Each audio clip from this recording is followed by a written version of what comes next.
கிறிஸ்துவினால் தெரிந்தெடுக்கப்பட்டவர்கள், இயேசுவின் இரத்தத்தினால் கழுவப்பட்டவர்கள். சாத்தான கிரி மேல் உங்கள் மேல் உரிமை இல்லை. எல்லாமே இயேசு, எல்லாமே இயேசு, எனக்கு எல்லாமே இயேசு. ప్రియమానలే நம்முடைய మధ్యలో దేవుని సముఖం இருக்கிறார். ప్రియమైన వారలారా, మన మధ్యలో దేవుని యొక్క సన్నిధి ఉంటున్నది. காலையிலே மேல் வீட்டை குறித்து தேவனுடைய வார்த்தைகளை கேட்டோம். ఉదయమున మేడ గదిని గురించి దేవుని యొక్క వాక్యములో మనం వింటిమి. அப்போஸ்தலர் நடவடிக்கையிலே 4 விதமான மேல் வீடுகளை பற்றி நாம் காணலாம். అపోస్తల కార్యంలో 4 విధములైన మేడ గదులను గురించి మనం చూడగలం. முதலாம் அதிகாரத்திலே ஒரு மேல் வீடை குறித்து நாம் படிக்கிறோம். మొదటి అధ్యాయంలో ఒక మేడ గదిని గురించి మనం చూచుచూ ఉన్నాం. முதலாம் அதிகாரம் 12ஆம் வசன 13ஆம் வசனத்திலே அதை நாம் பார்க்கிறோம். మొదటి అపోస్తల కార్యం మొదటి అధ్యాయము 13వ వాక్యంలో మనం చదువుచున్నాం. ప్రవేశించి తాము బస చేయుచుండిన మేడ గదిలోనికి ఎక్కిపోయిరి. వారెవరనగా పేతురు, యోహాను, యాకోబు, ఆంద్రేయ, ఫిలిప్పు, తోమా, బర్తలోమయి, మత్తయి, అల్ఫయి కుమారుడగు యాకోబు, జొలైతే అనబడిన సీమోను, యాకోబు కుమారుడగు యూదా అనువారు. చదవండి. వీరందరూ వీరితో కూడా కొందరు స్త్రీలను, యేసు తల్లి అయిన మరియయు ఆయన సహోదరులను ఏక మనసుతో ఎడతెగక ప్రార్థన చేయుచుండిరి.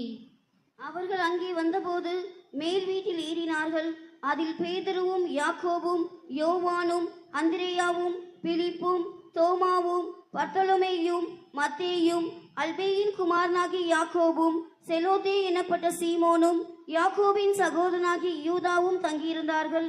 அங்கே இவர்கள் எல்லோரும் ஸ்திரீகளோடும் இயேசுவின் தாயாகிய மரியாளோடும் அவருடைய சகோதரோடும் கூட ஒருமனப்பட்டு ஜெபத்திலும் வேண்டுதலிலும் தரித்திருந்தார்கள். கர்த்தருடைய நாமத்திற்கு மகிமை உண்டாகட்டும். దేవుని యొక్క నామానికి మహిమ కలుగును గాక. முதலாம் அதிகாரத்திலே அவர்கள் மேல் வீட்டிலே 120 பேர் ஏறினார்கள் என்று சொல்லப்பட்டிருக்கிறார். మొదటి అధ్యాయంలో మేడ గదిలో వారు 120 మంది ఎక్కిరి అని చదువుచూ ఉన్నాం. 15వ వాక్యం చదవండి. 15వ వాక్యం.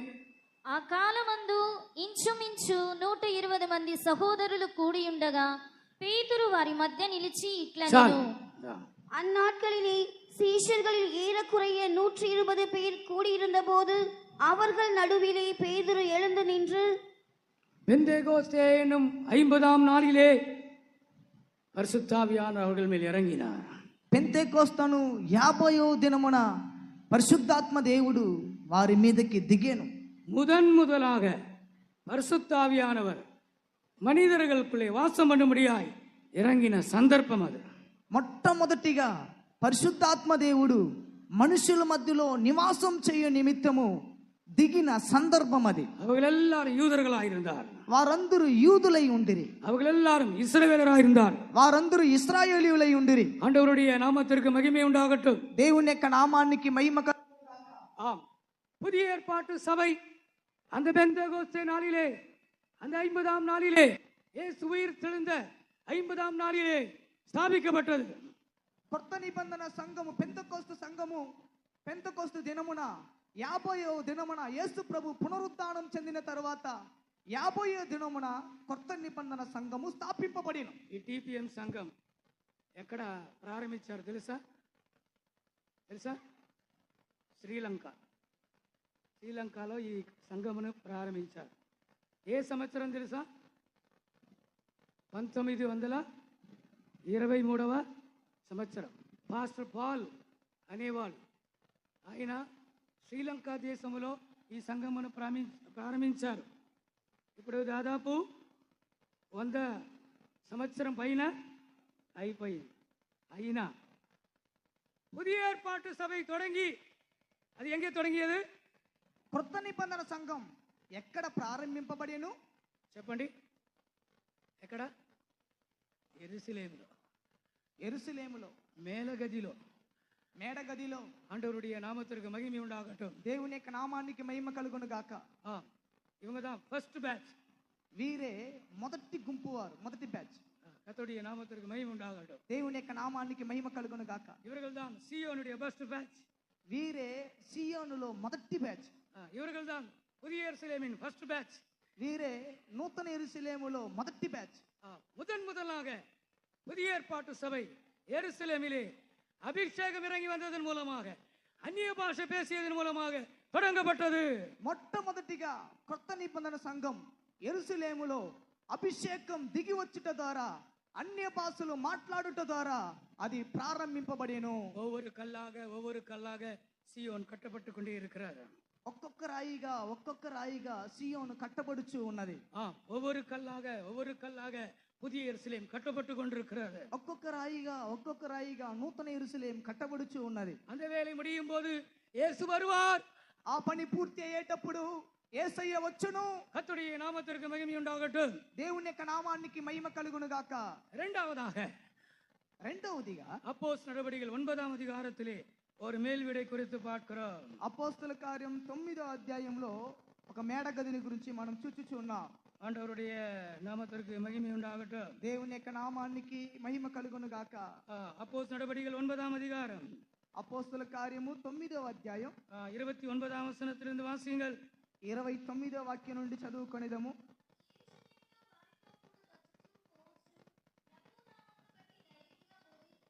తొమ్మిది 29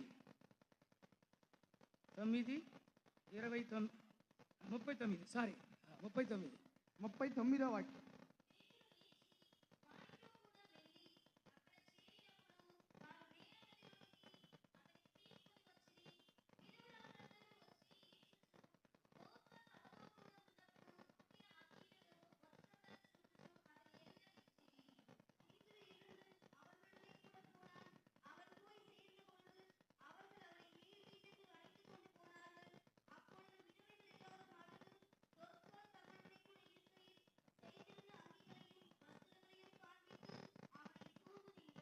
నలభై ఒకటి వరకు చదవాలి.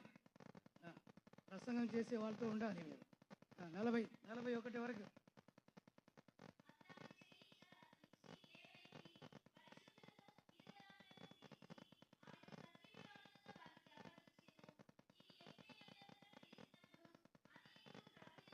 చాలు.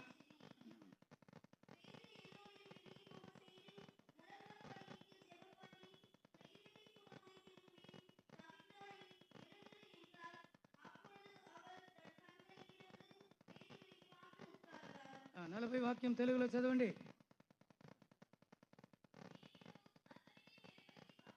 వెలుపలకి పంపి మొక్కాలుని ప్రార్థన చేసి లెమ్ము అనగా కూర్చుండను. ஆண்டவருடைய நாமத்திற்கு மகிமை உண்டாகட்டும். దేవుని యొక్క నామానికి మహిమ కలుగును గాక. இந்த மேல் வீடு நற்கிரியைகள் செய்கிற மேல் வீடு. ఈ మేడగది సక్రియలు చేసే మేడగది. ஊழியர்கள் நற்கிரியைகளை செய்ய வேண்டும். సేవకులు సక్రియలను చేయాలి. ஒருபோதும் ஊழியர்கள் தீமை செய்யவே கூடாது. ఎలాంటి సందర్భంలో కూడా సేవకులు కీడు చేయకూడదు.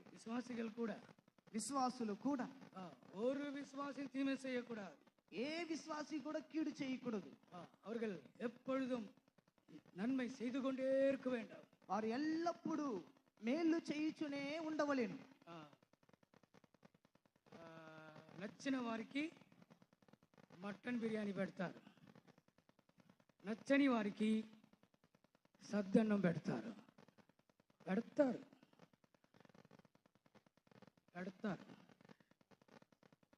నచ్చని చాలా ప్రేమ అంటే ఏం పెడతారు? మటన్ బిర్యానీ పెడతారు. వాళ్ళు నచ్చదంటే 4 రోజు ముందు కూర వేడి చేసి పెడతారు. కావాలంటే తిను, వద్దంటే పడేసాయి. మీరు 4 రోజుల తర్వాత వేడి చేసి ఆ కూరను పెడితే మీరు మేలు చేయట్లేదు. మీరు ఏం చేస్తున్నారు? పాపం ఆయన విరోచనాలు అవుతుంది.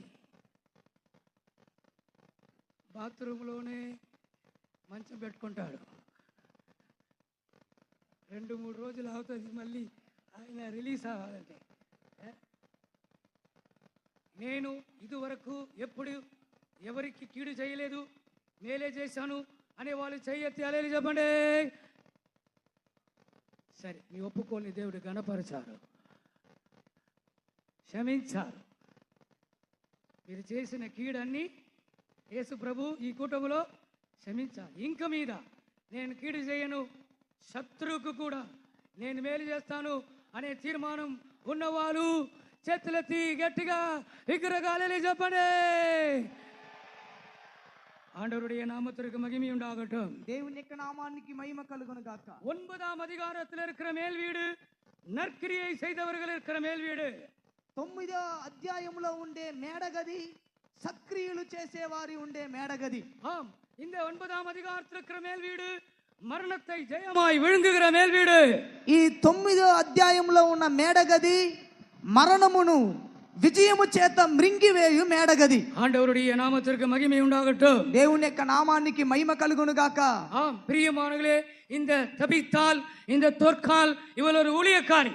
అవును ప్రియమైన వారలారా, ఈ తబిత, ఈ దొర్క ఒక సేవకురాలు. ஆம், இந்த ஸ்டேஜிலே கூட இங்கே இருக்கிற ஊழியர்கள் ஒருவேளை மரித்த நிலவரத்தில் இருக்கக்கூடும். ఇక్కడ ఉన్న సేవకులు, ఈ స్టేజ్ మీద ఉన్న సేవకులు ఒకవేళ మరణించిన స్థితిలో ఉండవచ్చు. அவர்களை எழுப்புவார். వారిని ఆయన లేపును. இந்த கன்வென்ஷன்ல மரித்த நிலவரத்தில் இருக்கிற தொற்காலை போன்ற தபித்தாலை போன்ற ஊழியர்களை எழுப்புவாராக. ఈ కన్వెన్షన్ లో మరణించిన స్థితిలో ఉన్న సేవకులని, విశ్వాసులని దేవుడు లేపుదురుగాక. இங்க இருக்கிற விசுவாசிகளை ஆண்டவர் உயிரோடு எழுப்புவார். ఇక్కడ ఉన్న విశ్వాసులని దేవుడు సజీవముగా లేపుదురు. மரணம் என்னோடு போராடி கொண்டிருக்கிறது. మరణము పోరాడుచు ఉన్నది. ஆவிக்குரிய ஜீவியத்திலே பின்மாற்றம் என்னோடு போராடி கொண்டிருக்கிறது. ఆత్మీయ జీవితంలో వెనుకంజన పోరాడుచు ఉన్నది. அதைரியம் என்னோடு போராடி கொண்டிருக்கிறது. అధైర్యం పోరాడుచు ఉన్నది. பயம் என்னை போராடி கொண்டிருக்கிறது. భయం నాతో పోరాడుచున్నది. இவள் வியாதியினால் மரித்தாள் என்று சொல்லப்பட்டிருக்கிறது. ఈమె వ్యాధి చేత మరణించనని చెప్పబడి ఉన్నది. இந்த தபித்தால், இந்த தொற்கால் பின்மாற்றத்தினால் மரித்தவள் அல்ல. ఈ తబిత, ఈ దొర్క వెనుకంజన చేత మరణించిన ఆమె కాదు. అధైర్యத்தினால், பயத்தினால் இவள் மரித்தவள் அல்ல. అధైర్యముతో, భయముతో మరణించినది కాదు. இவள் வியாதிப்பட்டு மரித்தாள். ఈమె వ్యాధిపడి మరణించెను. ஆனால் அவள் மரணத்தை ஜெயமாய் விழுங்கும்படியாய் செய்தார். అయితే ఆమె మరణమును విజయము చేత మృంగునట్లుగా చేసెను. இந்த மேல் வீடு ஆரோக்கியத்தை கொடுக்கிறது. ఈ మేడగది ఆరోగ్యమునిచ్చుచున్నది. இந்த மேல் வீடு சுகத்தை கொடுக்கிறது. ఈ మేడగది స్వస్థతనిచ్చుచున్నది. இந்த மேல் வீடு தீர்க்காயுசை கொடுக்கிறது. ఈ మేడగది దీర్ఘాయుసునిచ్చుచున్నది. ஆம், தீர்க்காயுசு உங்களுக்கு கர்த்தர் தருவாராக. అవును, దీర్ఘాయుసును దేవుడు మీకు ఇచ్చుదురుగాక. ஊழியர்களே, உங்களுக்கு தீர்க்காயுசு கர்த்தர் தருவாராக. సేవకులారా, దేవుడు మీకు దీర్ఘాయుసునిచ్చుదురుగాక. விசுவாசிகளே, உங்களுக்கு தீர்க்காயுசை கர்த்தர் தருவாராக. విశ్వాసులారా, దేవుడు మీకు దీర్ఘాయుసునిచ్చుదురుగాక. மரணம் ஜெயமாய் விழுங்கப்படுவதாக. మరణము విజయము చేత మృంగబడునుగాక. தேவன்பினால் நிறைந்து ஊழியம் செய்யுங்கள். దేవుని ప్రేమ చేత నింపబడి సేవ చేయుడి. இயேசுவை நேசித்து சாட்சிகளாயிருங்கள். యేసయ్యను ప్రేమించి సాక్షులై ఉండుడి. பாருங்கள், அந்த தொற்கால், அந்த தபித்தாளுக்கு இன்னும் சில ஆண்டுகள் ஊழியம் செய்யும்படியான பாக்கியம் கிடைத்தது. చూడండి, ఆ దొర్కాకి, తబితాకి ఇంకా కొన్ని సంవత్సరములు సేవ చేయు నిమిత్తము ఆమెకి ధన్యతను అనుగ్రహింపబడేను. దీర్ఘాయుసు కావాలనే వాళ్ళు చెయ్యొద్దండి. హల్లెలూయా చెప్పండి.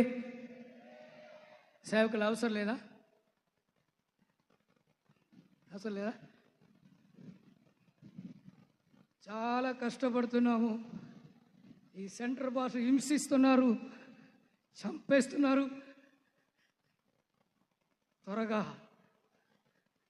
త్వరగా సియోని వెళ్తే బాగుంటుంది. ఎవరు హల్లెలూయా చెప్పలా? బ్రదర్స్, దీర్ఘాయుసు కావాలా? ఎందుకు? సేవ చేయడానికి. దీర్ఘాయుసు కావాలా? ఎందుకు? యేసుని ప్రేమించాలి. యేసయ్యని ప్రేమించాలి. యేసుని ఇంకా ఎక్కువగా, ఇంకా ఎక్కువగా ప్రేమించాలి, సేవించాలి. అందుకొరకు ఏం కావాలి? సినిమా చూడడానికి కాదు, మందు కొట్టడానికి కాదు, పాపం చేయడానికి కాదు, లోకాన్ని ప్రేమించడానికి కాదు, ఫ్రెండ్స్తో తిరగడానికి కాదు, యేసయ్యాని ప్రేమించడానికి, యేసయ్యాకు సేవ చేయడానికి నాకు దీర్ఘాయుసు కావాలి అనేవాళ్ళు 2 చేతులెత్తి ఒక్కసారి కూడా హల్లెలూయా చెప్పండి. హల్లెలూయా, హల్లెలూయా. மரணம் ஜெயமாய் விழுங்கப்படுகிறது. மரணமு விஜயமு చేత మృంగబడుచున్నది. அதுதான் 9ஆம் அதிகாரத்தில் இருக்கிற மேல் வீடு. అదే 9వ అధ్యాయంలో ఉన్న మేడగది. அங்கே உயிர்ப்பிக்கிற வல்லமை கிரியை செய்கிறது. అక్కడ పునరుద్ధాన శక్తి క్రియ చేయుచున్నది. கர்த்தருடைய நாமத்துக்கு மகிமை உண்டாகட்டும். దేవుని యొక్క నామానికి మహిమ కలుగును గాక. 10ஆம் அதிகாரத்திலே ஒரு மேல் வீடை பார்க்கிறோம். 10వ అధ్యాయంలో ఒక మేడగదిని చూచుచూ ఉన్నాం. இந்த மேல் வீட்டின் விசேஷம் என்ன? ఈ మేడగది యొక్క విశేషత ఏంటి? 10ஆம் அதிகாரம் 9ஆம் వచనం. 10వ అపోస్తల కార్యం 10వ అధ్యాయం 9వ వాక్యం. మరునాడు వారు ప్రయాణమైపోయి పట్టణమునకు సమీపించినప్పుడు పగలు ఇంచుమించు 12 గంటలకు పేతురు ప్రార్థన చేయుటకు మిద్ది మీదికి ఎక్కెను. అతడు మిక్కిలి ఆకలిగొని. చాలు, ఇదన్నీ మీరు ఇంట్లో పోయి చదవండి. అక్కడ ఒక அவர் ஒரு தரிசனத்தை பார்க்கிறார். అక్కడ ఆయన ఒక దర్శనం చూస్తున్నాడు. அதெல்லாம் நீங்க வீட்ல போய் படித்துக் கொள்ளுங்கள். ఈ విషయాన్ని మీరు ఇంట్లో వెళ్ళి చదువుకోనండి. இதெல்லாம் நான் காலையிலே பிரசங்கம் பண்ணி விட்டேன். ఇది ఉదయం నేను ప్రసంగం చేసి ఉన్నాను. மறுபடியும் என் நேரத்தை வீணாக்க விரும்பவில்லை. మళ్ళీ నేను సమయాన్ని వ్యర్థం చేయట ఇష్టం లేదు. கர்த்தருடைய நாமத்திற்கு மகிமை உண்டாகட்டும். దేవుని నామానికి మహిమ కలుగును గాక. 6ஆம் மணி நேரத்திலே ஜெபிக்கும்படியாக பேதுரு மேல் வீட்டிலே ஏறினார். 12వ గంట ప్రార్థన చేయు నిమిత్తము పేతురు మిద్దె మీదకి ఎక్కాను. அங்கே நடந்தது என்ன தெரியுமா?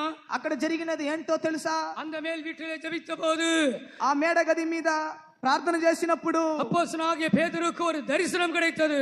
అపోస్తలుడైన పేతురుకి ఒక దర్శనము లభించెను. புறஜாதிகள் முதலாக ரட்சிக்கப்பட்டார்கள். అన్యజనులు మొట్టమొదటిగా రక్షింపబడిరి. புறஜாதிகள் முதலாக అభిషేకத்தை பெற்றுக்கொண்டார்கள். అన్యజనులు మొట్టమొదటిగా అభిషేకాన్ని పొందుకొనిరి. புறஜாதிகள் முதலாக அந்நிய பாஷை பேசினார்கள். అన్యజనులు మొదటిసారిగా అన్య భాషలు మాట్లాడిరి. முதலாக புறஜாதிகளுக்கு ஞானஸ்தானம் கொடுக்கப்பட்டது. మొదటిసారిగా అన్యజనులకు అక్కడ బాప్తిసం ఇవ్వబడెను. தடைகள் நீக்கப்பட்டது. ఆటంకములు తొలగెను. வித்தியாசங்கள் நீங்கியது. వ్యత్యాసములు తొలగెను. யூதர்கள் மாத்திரமல்ல, యూదులు మాత్రమే కాదు, இஸ்ரவேலர்கள் மாத்திரமல்ல, ఇశ్రాయేలీయులు మాత్రమే కాదు, உலகத்தின் எந்த மூலையில் இருக்கிற மனிதனும் சீயோனுக்கு போக முடியும். లోకములో ఏ మూలలో ఉన్న వ్యక్తి కూడా సియోనుకు వెళ్ళగలడు. உலகத்தில் எந்த மூலையில் இருக்கிற மனிதனும் புதிய எருசலேமுக்கு போக முடியும். లోకంలో ఏ మూలలో ఉన్న వ్యక్తి అయినప్పటికీ నూతన యెరూషలేముకు వెళ్ళగలడు. அங்கே புறஜாதிகளுக்கு முதலாக அவர்கள் ரட்சிக்கப்பட்டார்கள், அபிஷேகத்தை பெற்றார்கள். అక్కడ అన్యజనులు మొదటిసారిగా రక్షింపబడిరి, అన్య భాషలు మాట్లాడిరి. கர்த்தருடைய பரிசுத்த நாமத்திற்கு மகிமை உண்டாவதாக. దేవుని యొక్క పరిశుద్ధమైన నామానికి మహిమ కలుగును గాక. அதுவரையும் யூதர்கள் தான் பரலோகத்திற்கு செல்ல வேண்டும் என்பது அது பிரமாணமாயிருந்தது. అంతవరకు యూదులకు మాత్రమే పరలోక రాజ్యం అన్న ప్రమాణం ఉండెను. ஆனால் இயேசு எவ்வளவு நல்லவர், అయితే యేసయ్య ఎంత మంచివారు, தேவன் எவ்வளவு நல்லவர். దేవుడు ఎంత మంచివారు. நான் யூதன் அல்ல, నేను యూదుణ్ణి కాదు, இவர் யூதர் அல்ல. ఇతడు యూదుడు కాదు, நான் இஸ்ரவேலன் அல்ல, నేను ఇశ్రాయేలుని కాదు, நீங்கள் ఇశ్రాయేலர் அல்ல, మీరు ఇశ్రాయేలీయులు కారు. நமக்கும் சீயோனுக்கு போகும் பாக்கியம் கிடைத்திருக்கிறது. మనకు కూడా సియోనుకి వెళ్ళే ధన్యత లభించెను. நமக்கும் கூட புதிய எருசலேம் போகக்கூடிய பாக்கியம் கிடைத்திருக்கிறது. మనకు కూడా నూతన యెరూషలేముకి వెళ్ళే ధన్యత లభించెను. அதுதான் 10ஆம் அதிகாரத்தில் இருக்கிற மேல் வீடாக இருக்கிறார். అదే 10వ అధ్యాయంలో ఉన్న మేడగది అయి ఉన్నది. இப்பொழுது நான் 20ஆம் அதிகாரத்தில் இருக்கிற மேல் வீடை பற்றி சொல்ல விரும்புகிறேன். ఇప్పుడు నేను 20వ అధ్యాయంలో ఉన్న మేడగదిని గురించి చెప్పగోరుచున్నాను. ஆண்டவருடைய நாமத்திற்கு மகிமை உண்டாகட்டும். దేవుని యొక్క నామానికి మహిమ కలుగును గాక. அப்போஸ்தலர் நடபடிகள் 20ஆம் அதிகாரம் అపోస్తల కార్యము 20వ అధ్యాయము 6ஆம் வசனத்திலிருந்து 12ஆம் வசனம் வரை வாசியுங்கள். 6వ వాక్యం నుండి 12వ వాక్యం వరకు చదువుకొనేదాం. పులియని రొట్టెల దినములైన తరువాత మేము ఓడ ఎక్కి ఫిలిప్పు విడిచి 5 దినములలో త్రోయకు వచ్చి అచ్చట వారి యొద్ద 7 దినములు గడిపితిమి. ఆదివారమున మేము రొట్టె విరుచుటకు కూడినప్పుడు పౌలు మరునాడు వెళ్ళనై ఉండి వారితో ప్రసంగించుచు అర్ధరాత్రి వరకు విస్తరించి మాట్లాడుచుండెను. మేము కూడియున్న మేడగదిలో అనేక దీపములుండెను. అప్పుడు ఐతుకు అనునొక యవనస్తుడు కిటికీలో కూర్చుండి గాఢ నిద్రపోయి పౌలు చాలాసేపు ప్రసంగించుచుండగా నిద్రాభారము వలన జోగి 3వ అంతస్తు నుండి క్రింద పడి చనిపోయిన వాడై ఎత్తబడెను. అంతట పౌలు క్రిందికి వెళ్ళి అతని మీద పడి కౌగలించుకొని, మీరు తొందరపడకుడి, అతని ప్రాణం అతనిలోనున్నదని వారితో చెప్పెను. అతడు మరలా పైకి వచ్చి రొట్టె విరిచి పుచ్చుకొని తెల్లవారు వరకు విస్తారముగా సంభాషించి బయలుదేరెను. వారు బ్రతికిన ఆ చిన్నవాణిని తీసుకుని వచ్చినప్పుడు వారికి విశేషమైన ఆదరణ కలిగెను. ஆண்டவருடைய நாமத்திற்கு மகிமை உண்டாகட்டும். దేవుని యొక్క నామానికి మహిమ కలుగును గాక. 20ஆம் அதிகாரத்திலே ஒரு மேல் வீடை பற்றி சொல்லி இருக்கிறார். 20వ అధ్యాయంలో ఒక మేడగదిని గురించి చెప్పబడి ఉన్నది. பரிசுத்த பவுல் அந்த மேல் வீட்டிலே கூட்டம் நடத்தி கொண்டிருக்கிறார். పరిశుద్ధుడైన పౌలు గారు ఆ మేడగది మీద కూటమును నడిపించుచు ఉండిరి. சீஷர்கள் அங்கே கூடி இருக்கிறார்கள். శిష్యులు అక్కడ కూడి ఉన్నారు. இரவெல்லாம் அவர் பிரசங்கம் பண்ணி கொண்டிருக்கிறார். రాత్రంతా వారికి ప్రసంగం చేయుచు ఉండెను. அந்த மேல் வீட்டிலே அநேக விளக்குகள் இருக்கிறது. ఆ మేడగది మీద అనేక దీపములు ఉండెను. கர்த்தருடைய நாமத்திற்கு மகிமை உண்டாகட்டும். దేవుని నామానికి మహిమ కలుగును గాక. பிரியமானவர்களே, ஒவ்வொரு ஊழியர்களும் விளக்காயிருக்கிறார்கள். ప్రియమైన వారులారా, ప్రతి సేవకులు దీపమై ఉన్నారు. ஒவ்வொரு விசுவாசிகளும் விளக்காயிருக்கிறார்கள். ప్రతి విశ్వాసి దీపమై ఉన్నారు. நீங்கள் உலகத்துக்கு வெளிச்சமா இருக்கிறீர்கள் என்று இயேசு சொல்லவில்லையா? మీరు లోకానికి వెలుగై ఉన్నారని యేసు ప్రభు చెప్పలేదా? உன் விளக்கு அணைந்து போக கூடாது என்று வேதம் ఎచ్చరిக்கிறது. నీ దీపము ఆరిపోకూడదని పరిశుద్ధ గ్రంథం హెచ్చరించుచున్నది. துன்மார்க்குடைய விளக்கு அணைந்து போகும். దుర్మార్గుల యొక్క దీపము ఆరిపోవును. ஆண்டவருடைய நாமத்திற்கு மகிமை உண்டாவதாக. దేవుని యొక్క నామానికి మహిమ కలుగును గాక. நம்முடைய விளக்கு அணைந்து போக கூடாது. మన దీపము ఆరిపోకూడదు. நம்முடைய விளக்கு பிரகாசித்து எரிய வேண்டும். మన దీపము ప్రకాశించవలెను. கர்த்தருடைய நாமத்திற்கு மகிமை உண்டாகட்டும். దేవుని యొక్క నామానికి మహిమ కలుగును గాక. யோவான் ஸ்நானகனை பற்றி இயேசு விதமாய் சொன்னார். బాప్తిసమిచ్చి యోహాను గురించి యేసు ప్రభు ఈ విధంగా చెప్పిరి. யோவான் சுவிசேஷம் 5ஆம் அதிகாரத்தில் நாம் படிக்கும் பொழுது, యోహాను సువార్త 5వ అధ్యాయంలో మనం చదివేటప్పుడు 35ஆம் వచనத்தை వాసియంగల్. 35వ వాక్యాన్ని చదువుకొనేదము. అతడు మండుచు ప్రకాశించుచున్న దీపమై ఉండెను. మీరు అతని వెలుగులో ఉండి కొంతకాలము ఆనందించుటకు ఇష్టపడితిరి. அவன் எரிந்து பிரகாசிக்கிற விளக்காய் இருந்தான். அவன் எரிந்து பிரகாசிக்கிற விளக்காயிருந்தான். అతడు మండుచు ప్రకాశించుచున్న దీపమై ఉండెను. మండుచు பிரகாசிంచే దీపమై ఉండెను. ஆண்டவருடைய நாமத்திற்கு மகிமை உண்டாகட்டும். దేవుని యొక్క నామానికి మహిమ కలుగును గాక. உங்களுடைய சபையிலே நீங்கள் விளக்காய் பிரகாசிக்க வேண்டும். మీ సంఘములో దీపముగా మీరు ప్రకాశించవలెను. கர்த்தருடைய பரிசுத்த நாமத்திற்கு மகிமை உண்டாவதாக. దేవుని యొక్క పరిశుద్ధమైన నామానికి మహిమ కలుగును గాక. ஒவ்வொரு விசுவாசியும் ஒரு விளக்காயிருக்கிறார்கள். ప్రతి విశ్వాసి ఒక దీపమై ఉన్నాడు. ஒவ்வொரு வாலிபரும் விளக்காயிருக்கிறார்கள். ప్రతి యవ్వనస్తులు దీపమై ఉన్నారు. ஒவ்வொரு ஊழியர்களும் விளக்காயிருக்கிறார்கள். ప్రతి సేవకులు దీపమై ఉన్నారు. இருளான இடத்திலே அந்த விளக்கு தேவைப்படுகிறது. చీకటైన ప్రదేశంలో ఈ దీపము అవసరమై ఉన్నది. எங்கே இருள் இருக்கிறதோ அங்கே இந்த விளக்கு தேவை. ఎక్కడ చీకటి ఉన్నదో అక్కడ ఈ దీపము అవసరము. ஆண்டவருடைய நாமத்திற்கு மகிமை உண்டாகட்டும். దేవుని యొక్క నామానికి మహిమ కలుగును గాక. பிரச்சனை எங்கே இருக்கிறதோ அங்கே ஊழியர்கள் செல்ல வேண்டும். సమస్య ఎక్కడ ఉన్నదో అక్కడ సేవకులు వెళ్ళాలి. பிரச்சனை எங்கே இருக்கிறதோ அங்கே தேவ ஜனங்கள் செல்ல வேண்டும். సమస్య ఎక్కడ ఉన్నదో అక్కడ దేవుని జనులు వెళ్ళాలి. ஒரு ஊழியக்காரன் போகும்போது வெளிச்சம் உண்டாகிறது. ఒక సేవకుడు వెళ్ళేటప్పుడు అక్కడ వెలుగు కలుగుచున్నది. வேதத்திலே வாசிக்கிறோம், పరిశుద్ధ గ్రంథంలో చదువుచున్నా ஒரு தூதன் இறங்கி வரும்போது பெரிய வெளிச்சம் உண்டாகிறது என்று சொல்லப்பட்டிருக்கிறார். ఒక దూత దిగి వచ్చినప్పుడు గొప్ప వెలుగు కలిగినని చెప్పబడి ఉన్నది. அந்த தூதனுக்கே அவ்வளவு பெரிய வெளிச்சம் இருக்குமானால் ఆ దూతకే అంత గొప్ప వెలుగు ఉన్నట్లయితే ஊழியர்கள் தூதனை பார்க்கிலும் விசேஷமானவர்கள். సేవకులు దూత కంటే విశేషమైన వారు. விசுவாசிகள் தூதர்களை பார்க்கிலும் விசேஷமானவர்கள். విశ్వాసులు దూతల కంటే విశేషమైన వారు. வெளிப்படுத்தின விசேஷம் 18ஆம் அதிகாரம் ప్రకటన గ్రంథము 18వ అధ్యాయము 1వ వచనத்தை వాసియంగల్. మొదటి వాక్యాన్ని చదువుకొనిదము. అటు తరువాత మహాధికారము గల వేరొక దూత పరలోకము నుండి దిగివచ్చుట చూచి తిని అతని మహిమ చేత భూమి ప్రకాశించెను. இவைகளுக்கு பின்பு வேறொரு தூதன் மிகுந்த அதிகாரம் உடையவனாய் வானத்திலிருந்து இறங்கி வர கண்டேன். அவனுடைய மகிமையினால் பூமி பிரகாசமாயிற்று. வானத்திலிருந்து ஒரு தூதன் பூமிக்கு இறங்கி வந்தபோது ఆకాశం నుండి పరలోకం నుండి ఒక దూత దిగి వచ్చినప్పుడు அவன் மகிமையினால் பூமி பிரகாசமாயிற்று. అతని మహిమ చేత భూమి ప్రకాశించెను. கர்த்தருடைய நாமத்திற்கு மகிமை உண்டாகட்டும். దేవుని యొక్క నామానికి మహిమ కలుగును గాక. இருள் எங்கேயோ அங்கே நீங்கள் போய் நின்றால் போதும். చీకటి ఎక్కడ ఉన్నదో అక్కడ వెళ్ళి మీరు నిలబడితే చాలు. பாவம் எங்கேயோ அங்கே போய் நீங்கள் நின்றால் போதும்.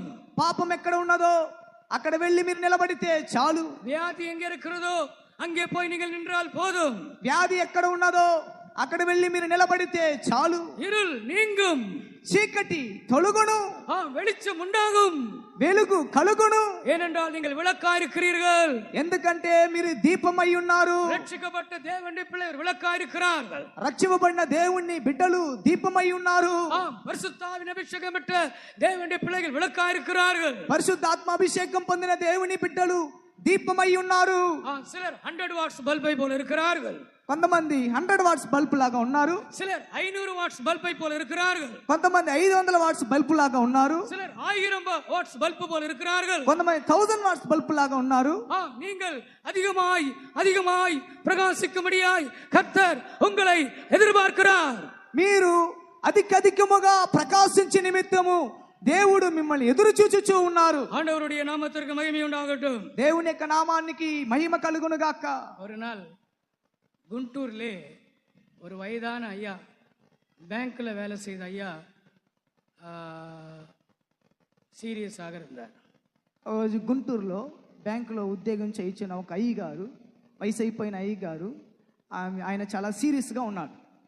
ஐசி வார்டில் இருக்கிறார். ఐసీ వార్డులో ఉన్నాడు. ஜோசப் என்ற ஒரு ஹாஸ்பிட்டல் இருக்கிறார். జోసఫ్ అనే ఒక హాస్పిటల్ ఉన్నది. இது ஒரு 20 வருஷத்துக்கு முன்னால் நடந்த ஒரு விஷயம். ఇది 20 సంవత్సరములకు ముందు జరిగిన ఒక విషయం. அவருடைய மகள் என்னை வற்புறுத்தினார். అతని కుమార్తె నన్ను రమ్మని బలవంతం చేశారు. நான் அந்த ஹாஸ்பிட்டலுக்கு வந்தேன். నేను ఆ హాస్పిటల్కి వచ్చితేనే, அந்த ஐசி வார்டுக்கு நான் போனேன். ఆ ఐసీ వార్డుకి నేను వెళితేనే அவருடைய தலைமையிலே கை வைத்து ஒரு 5 நிமிஷம் ஜெபித்தேன். అతని తల మీద చెయ్యి పెట్టి ఒక 5 నిమిషాలు ప్రార్థన చేసి తిని. ஆண்டவருடைய நாமத்திற்கு மகிமை உண்டாகட்டும். దేవుని యొక్క నామానికి మహిమ కలుగును గాక. அவர் கண் திறக்கவே இல்லை. ఆయన కళ్ళు తెరవలేదు. நான் వந்தது அவருக்கு தெரியாது. నేను వచ్చింది ఆయనకి తెలియదు. நான் ஜெபித்தது அவருக்கு தெரியாது. నేను ప్రార్థన చేసినది ఆయనకి తెలియదు. நான் திரும்பி போய்விட்டேன். నేను తిరిగి వెళ్ళిపోయాను. ஆனால் தேவன் அவரை சுகமாக்கினார். అయితే దేవుడు అతనిని స్వస్థపరిచెను. ஆரோக்கியத்தோடு அவர் வெளியே வந்தார். ఆరోగ్యముతో ఆయన బయటికి వచ్చాను. புருஷன் மனைவி என்னை பார்க்கும்படி ஆலயத்திற்கு வந்தார்கள். భార్య భర్తలు ఇద్దరు నన్ను చూచి నిమిత్తము ఆలయమునకు వచ్చిరి. அப்பொழுது நான் பாஸ்டர் அல்ல. అప్పుడు నేను పాస్టర్ని కాను. நான் ஒரு பிரதராக இருந்தேன். నేను ఒక బ్రదర్గా ఉంటిని. எனக்கு ஞானஸ்தானம் கொடுங்கள் என்று சொன்னார்கள். నాకు బాప్తిసం ఇమ్మని అడిగారు. புருஷனுக்கு மனைவிக்கு நான் ஞானஸ்தானம் கொடுத்தேன். భార్య భర్తలు ఇద్దరికి నేను బాప్తిసం ఇచ్చి తిని. இது ஆந்திராவிலே நடந்த ஒரு விஷயம். ఇది ఆంధ్రాలో జరిగిన ఒక విషయము. వ్యాధి எங்கே இருக்கிறதோ அங்கே நீ போய் ஜெபம் பண்ணு. వ్యాధి ఎక్కడ ఉన్నదో అక్కడికి వెళ్ళి నువ్వు ప్రార్థన చెయ్యము. பிரச்சனை எங்கே இருக்கிறதோ அங்கே போய் நீ ஜெபம் பண்ணு. సమస్య ఎక్కడ ఉన్నదో అక్కడికి వెళ్ళి నువ్వు ప్రార్థన చెయ్యము. மேல் வீட்டிலே இருக்கிற விளக்கு நீதான். మేడ గదిలో ఉన్న దీపము నీవే. ஆண்டவருடைய நாமத்திற்கு மகிமை உண்டாகட்டும். దేవుని యొక్క నామానికి మహిమ కలుగును గాక. குத்து விளக்கு அது சபைக்கு அடையாளமாக இருக்கிறது. దీపవృక్షము సంఘానికి సాదృశ్యమై ఉన్నది. சபை இந்த உலகத்திற்கு வெளிச்சமாக இருக்கிறது. సంఘము ఈ లోకానికి వెలుగై ఉన్నది. రక్షించబడాத జనங்கள் இருளிலே தடுமாறிக்கொண்டிருக்கிறார்கள். రక్షణ లేని జనులు చీకటిలో తడబడుచూ ఉన్నారు. ஒவ்வொரு குடும்பத்திலும் பிரச்சனைகள். ప్రతి కుటుంబంలో సమస్యలు. படிப்பிலே பிரச்சனை, చదువులో సమస్య, ஆபீஸிலே பிரச்சனை, ఆఫీసులో సమస్య, கடன் பிரச்சனை, అప్పుల సమస్య, பிரியமான வியாதி ஒரு பிரச்சனை. ప్రియమైన వారలారా వ్యాధి ఒక సమస్య. புருஷன் மனைவி பிரிந்திருக்கிறார்கள். భార్య భర్తలు విడిపోయి ఉన్నారు. ஆண்டவருடைய நாமத்திற்கு மகிமை உண்டாகட்டும். దేవుని యొక్క నామానికి మహిమ కలుగును గాక. எங்கே பிரச்சனை இருக்கிறதோ அங்கே இந்த சபை என்னும் விளக்கின் மகிமை வெளிச்சம் தேவை. ఎక్కడ సమస్య ఉన్నదో అక్కడ ఈ సంఘం అనే మహిమ వెలుగు అవసరం. குத்து விளக்கு தான் சபை, దీపవృక్షమే సంఘం. அதில 7 அகல்கள் இருக்கிறது. దానిలో 7 దీపములు ఉన్నాయి. அந்த 7 అగల్களும் ఎరిందు ప్రకాశించ வேண்டும். ఆ 7 దీపములు మండుచు ప్రకాశించవలెను. పూర్ణమా ఎரிய வேண்டும். సంపూర్ణంగా ప్రకాశించాలి. மதுரையிலே, சென்னையிலே, திருச்சி பக்கத்தில் மதுரை என்ற ஊர் இருக்கிறார். చెన్నైలో తిరుచి పక్కన మధురై అనే ఒక ఊరు కలదు. அங்கே ஒரு 15 ஆண்டுகள் நான் ஊழியம் செய்தேன். అక్కడ నేను ఒక 15 సంవత్సరములు సేవ చేసి తిని. அங்கே புருஷனும் மனைவியும் கோர்ட்டுக்கு போய் பிரிந்து விட்டார். అక్కడ భార్య భర్తలు ఇద్దరు కూడా కోర్టుకు వెళ్ళి వాళ్ళు విడిపోయారు. పోలీస్ స్టేషన్, కోర్టు, కేసు అన్నీ జరిగి అయిపోయింది. విడిపోయారు. அந்த பையனுக்கு மென்டல் ஆயிட்டான். ఆ అబ్బాయి మెంటల్ అయిపోయాడు, పిచ్చివాడైపోయాడు. சாப்பிட மாட்டான், భోజనం చేయడు, எதையோ யோசித்து கொண்டே இருப்பான், ఏదో ఆలోచిస్తూ ఉంటాడు. చిన్న వయసు. மனைவி பிரிந்து போனால், భార్య అతని నుంచి విడిపోయాను. కోర్టు பிரித்து விட்டது. కోర్టు వారికి విడాకులు ఇచ్చాను. கர்த்தருடைய நாமத்திற்கு மகிமை உண்டாகட்டும். దేవుని యొక్క నామానికి మహిమ కలుగును గాక. ஒரு குறிப்பிட்ட கட்டத்திலே, ఒక గుర్తింపబడిన సమయంలో அவன் ஆலயத்திற்கு வந்தான். అతడు ఆలయమునకు వచ్చాను. அந்த சர்ச்சிலே இருந்தான். అతడు చర్చిలోనే ఉన్నాడు. ஆலயத்திலே பாய் போடுவான், చర్చిలో సాపలేసేవాడు, ஆலயத்திலே மைக் வைப்பான், ఆలయంలో మైక్ పెట్టేవాడు, ஆலயத்தை கூட்டி சுத்தம் பண்ணுவான், ఆలయమును ఊడ్చి శుభ్రం చేసేవాడు. ஏதாவது சிஸ்டர்ஸ் ஏதாவது சாப்பாடு கொடுப்பார்கள், సిస్టర్స్ ఏదో భోజనం ఇచ్చేవారు, அங்கேயே சாப்பிடுவான். అక్కడే భోజనం చేస్తాడు. கொஞ்சமாக కొద్దిగా அவன் பைத்தியக்கார நிலைமையிலிருந்து மனிதனாக மாறினான். అతడు పిచ్చివాణి యొక్క స్థితిలో నుండి ఒక మనుషునిగా మారాను. ஞானஸ்தானம் பெற்றான், బాప్తీసం తీసుకున్నాడు, அபிஷேகம் பெற்றான், అభిషేకం పొందాడు, சண்டே ஸ்கூல் டீச்சராக மாறினான், సండే స్కూల్ టీచర్ గా మారాడు. அவன் ஒரு பிசினஸ் பண்ணினான், అతడు ఒక బిజినెస్ చేశాడు. பிரியமான கர்த்தர் அவனை ஆசீர்வதிக்க தொடங்கினார். ప్రియమైన వారలారా, దేవుడు అతన్ని ఆశీర్వదించుటకు ప్రారంభించాను. நீங்கள் சொன்னால் நம்ப மாட்டீர்கள். మీరు చెప్తే నమ్మరు. கோர்ட்டிலே அவர்களை பிரித்து விட்டார்கள், விடாக்களை చేశారు. కోర్టులో వారికి విడాకులు ఇచ్చారు. மறுபடியும் மனைவி வந்தாள். మళ్ళీ భార్య వచ్చాను. நீங்க நம்புவீங்களா? మీరు నమ్మగలరా? இந்த பாஸ்டர் பொய் சொல்றாரு. ఈ పాస్టర్ గారు అబద్ధం చెప్తున్నారు. இந்த ஸ்டேஜில் நான் பொய் சொல்ல வேண்டிய அவசியம் இல்லை. ఈ స్టేజ్ మీద నేను అబద్ధం చెప్పాల్సిన అవసరం లేదు. என் மேல் உங்களுக்கு சந்தேகம் இருந்தால் நான் ஃபோன் நம்பர் கொடுக்கிறேன். నా మీద మీకు సందేహం ఉంటే మీకు నేను ఫోన్ నెంబర్ ఇస్తా. அவங்களோட பேசுங்கள், వారితో వెళ్ళి మాట్లాడండి. புருஷனோட பேசுங்கள், மனைவியோட பேசுங்கள். ఆ భర్తతో మాట్లాడండి, ఆ భార్యతో మాట్లాడండి. மனைவி கூட்டங்களுக்கு வர ஆரம்பித்தார். భార్య కూటమునకు వచ్చుటకు ప్రారంభించాను. அவள் ஞானஸ்தானம் பெற்றாள். ఆమె కూడా బాప్తీసం పొందెను. 2 பேரும் சேர்ந்து பெரிய பிசினஸ் பண்ணுகிறார்கள். ఇద్దరు చేరి గొప్ప బిజినెస్ చేస్తున్నారు. சபையிலே அவர்கள் தூண்களா இருக்கிறார்கள். సంఘములో వారు స్తంభముగా ఉంటున్నారు. அந்த மேல் வீட்டிலே அநேக விளக்குகள் இருந்தது. ఆ మేడ గదిలో అనేక దీపములుండెను. நான் விசுவாசித்தானே என்று சொல்லாதிருங்கள். நான் విశ్వాసిదానే, నేను విశ్వాసినే కదా అని చెప్పకండి. నేనేం చేయగలను, నేనేమి చేయగలను చెప్పకండి. అలా చెప్పకండి. మీరు మండుచు ప్రకాశించు వెలుగై ఉన్నారు.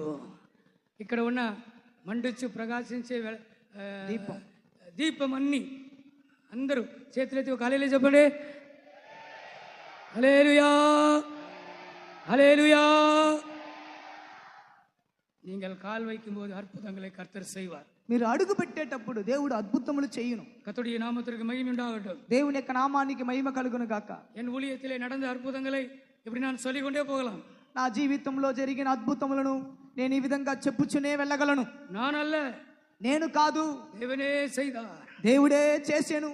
எல்லா கனமும், எல்லா மகிமையும், எல்லா புகழும், எல்லா துதியும் தேவனுக்கே சொந்தமாகட்டும்.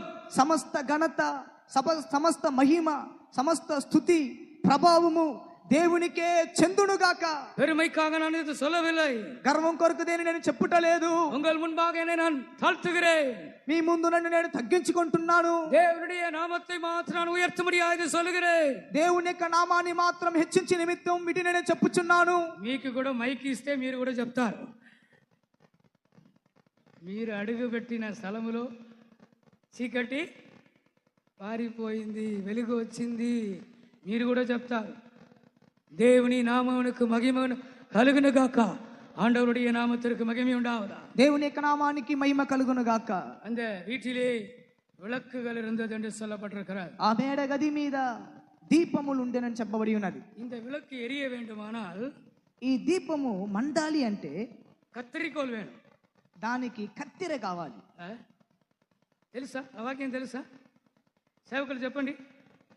இந்த விளக்கு அதிகமாக எரிய வேண்டுமானால் ఈ దీపము బాగా మండుచు ప్రకాశించాలి అంటే ఏం కావాలి? కత్తిరికోల్ వేணும், కత్తెర కావాలి. ఆ వాక్యం చదవండి. తీసారా? ఎక్సడస్ తీసారా?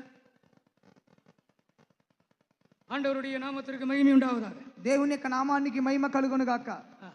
அந்த திரியை அப்போ என்ன செய்யணும்? கட் பண்ணணும். ఆ బత్తిని అప్పుడప్పుడు కట్ చేసి తీయాలి. அந்த கத்தரிக்கோல் யார் தெரியுமா? 25వ అధ్యాయం 25. ఎక్కడ 25? నిర్గమాకాండం 25 38వ వాక్యం. 38. దాని కత్తెర చిప్పయు మేలిమి బంగారుతో చేయవలెను. దేనితో చేయాలి? మేలిమి బంగారముతో చేయాలి. అంతేనా? నీవు దానికి 7 దీపములను చేయవలెను. ஆண்டவருடைய நாமத்திற்கு மகிமை உண்டாகட்டும். దేవుని యొక్క నామానికి మహిమ కలుగును గాక. அந்த கத்திரி எப்படி செய்யப்பட்டிருக்கிறது? ఆ కత్తెర ఏ విధంగా చేయబడి ఉన్నది? தமிழ்ல படிங்க சார். அதன் கத்திரிகளும் சாம்பல் பாத்திரங்களும் பசும் பொன்னினால் செய்யப்படுவதாக. ஆண்டவருடைய நாமத்திற்கு மகிமை உண்டாகட்டும். దేవుని యొక్క నామానికి మహిమ కలుగును గాక. எரிந்து பிரகாசிக்கிற விளக்குக்கு பொன்னால் செய்த கத்திரி வேண்டும். మండుచు ప్రకాశించుచున్న దీపమునకు మేలిమి బంగారము చేత చేయబడిన కత్తెర కావాలి. ఆ కత్తిరి ఎవరు తెలుసా? ఆ కత్తెర ఎవరు తెలుసా? చెప్పండి. Centre pastor. ఆ కత్తెర సెంటర్ పాస్టర్ గారు. ఎక్కువ ప్రసంగం చేస్తే, ఎక్కువ పాటు పాడితే వాళ్ళ దగ్గర ఏమొస్తుంది? కత్తెరి వస్తుంది. తెలుగులో కత్తిరేనా? ఎక్కువ సేవ చేస్తే, ఎక్కువ ప్రార్థన చేస్తే, ఎక్కువ ఉపవాసం ఉంటే ఆ సెంటర్ పాస్టర్ ఆ సిస్టర్ దగ్గర వస్తారు. ఆ సెంటర్ పాస్టర్ ఆ బ్రదర్ దగ్గర వస్తారు. அந்த திரியில கரிந்து போயிருக்கிற பாகங்கள் இருக்கிறது. ఆ బత్తిలో నల్లటి భాగం ఉన్నది. அதை கட் பண்ணி எடுப்பார். దాన్ని వాళ్ళు కత్తిరించి తీస్తారు. மறுபடியும் கொளுத்தி விடுவார். మళ్ళీ దాన్ని మండిస్తారు. முன்பு எரிந்ததை பார்க்கிலும் ముందు మండిన దాన్ని ప్రకాశించిన దానికంటే அதிகமாயது பிரகாசிக்கும், ఎక్కువగా ప్రకాశించును. இன்னொரு கத்திரி இருக்கிறார். ఇంకో కత్తిరి కూడా ఉన్నది. அவர் எங்க இருக்கிறார்? ఆయన ఎక్కడ ఉన్నాడు? இரும்புலியூர்ல இருக்கிறார். ఇరింబిల్లూరులో ఉన్నారు. அவர் தான் சீஃப் பாஸ்டர். ఆయనే ప్రధాన పాస్టర్ గారు. அவர் சென்టర్ பாஸ்டரை கத்திரி போடுவார். ఆయన సెంటర్ పాస్టర్ గారిని కత్తిరించుదురు. ரொம்ப ஊழியம் செய்கிறார். ఎక్కువ ఓవరా ప్రకాశిக்கிறார். ఎక్కువగా ప్రకాశిస్తున్నారు. விளக்கு பிரகாசிக்க பிரகாசிக்க அது கருந்திரி உண்டாகும். ఆ దీపం మండగా మండగా దాంట్లో నల్లటి వత్తి ఏర్పడం. அதிலே ஒரு பெருமை உண்டாகும். దాంట్లో ఒక గర్వం కనపడం. அதிலே ஒரு புகழ்ச்சி உண்டாகும். దాంట్లో ఒక అతిశయము కలుగును. అందరూ చెప్తారు సూపర్ పాస్టర్ అంటారు. అందరూ చెప్తారు చాలా సూపర్ అంటారు. ప్రసంగం సూపర్ పాస్టర్, ప్రసంగం చాలా బాగుంది పాస్టర్. మీరు సూపర్ అంటే మేము అయిపోతాము. మీరు మమ్మల్ని సూపర్ అంటే నెక్స్ట్ కత్తరి వస్తుంది మా మీద, మేలుకే వస్తుంది. ఇంకా ప్రకాశించాలి, ఇంకా మండుచు ప్రకాశించే దీపముగా మారాలి. ஆண்டவருடைய நாமத்திற்கு மகிமை உண்டாகட்டும். దేవుని యొక్క నామానికి మహిమ కలుగును గాక. அப்படி கத்திரி போடும்போது சென்டர் பாஸ்டர் மேல கோபம் வருகிறது. అలాగూ కత్తిరించేటప్పుడు సెంటర్ పాస్టర్ మీద కోపం వస్తుంది. మీరు తిడతారు, సెంటర్ పాస్ని తిడతారు. సెంటర్ పాస్టర్ని తిడతారు. నేను వచ్చి 3 సంవత్సరాలు అయింది. అప్పుడప్పుడు కత్తిరి వేస్తాను. ముందు తిట్టరు, ముందు గణపరుస్తారు. పాస్టర్ ప్రైజ్ లార్డ్ అంటారు. సెంటర్ పాస్టర్ కదా, బహుమానించాలి కదా, గణపరచాలి కదా. కానుకలు ఇస్తారు, ప్రార్థన చేస్తారు, స్తోత్రం చెప్తారు. వెనకాల వెళ్ళి దుర్మార్గుడు అంటారు, మూర్ఖుడు అంటారు. ఈ బ్రదర్ కూడా మించిన వారు కాదు, చిన్నవారు కాదు. ఇక్కడ వైట్లో ఉన్నారు, వాళ్ళ మీద కత్తిరి వేస్తాను, ట్రాన్స్ఫర్ ఇచ్చేస్తాను. వెళ్తాను పాస్టర్, ప్రార్థించండి పాస్టర్ అంటారు. వెనకాల వెళ్ళి చెప్తారు, ఆహా ఇలాంటి సెంటర్ పాస్టర్ని నేను జీవితంలో చూడவே లేదు. இன்னும் பிரகாசிக்கும்படியாய் உங்களை நாங்கள் கத்திரிக்கிறோம்.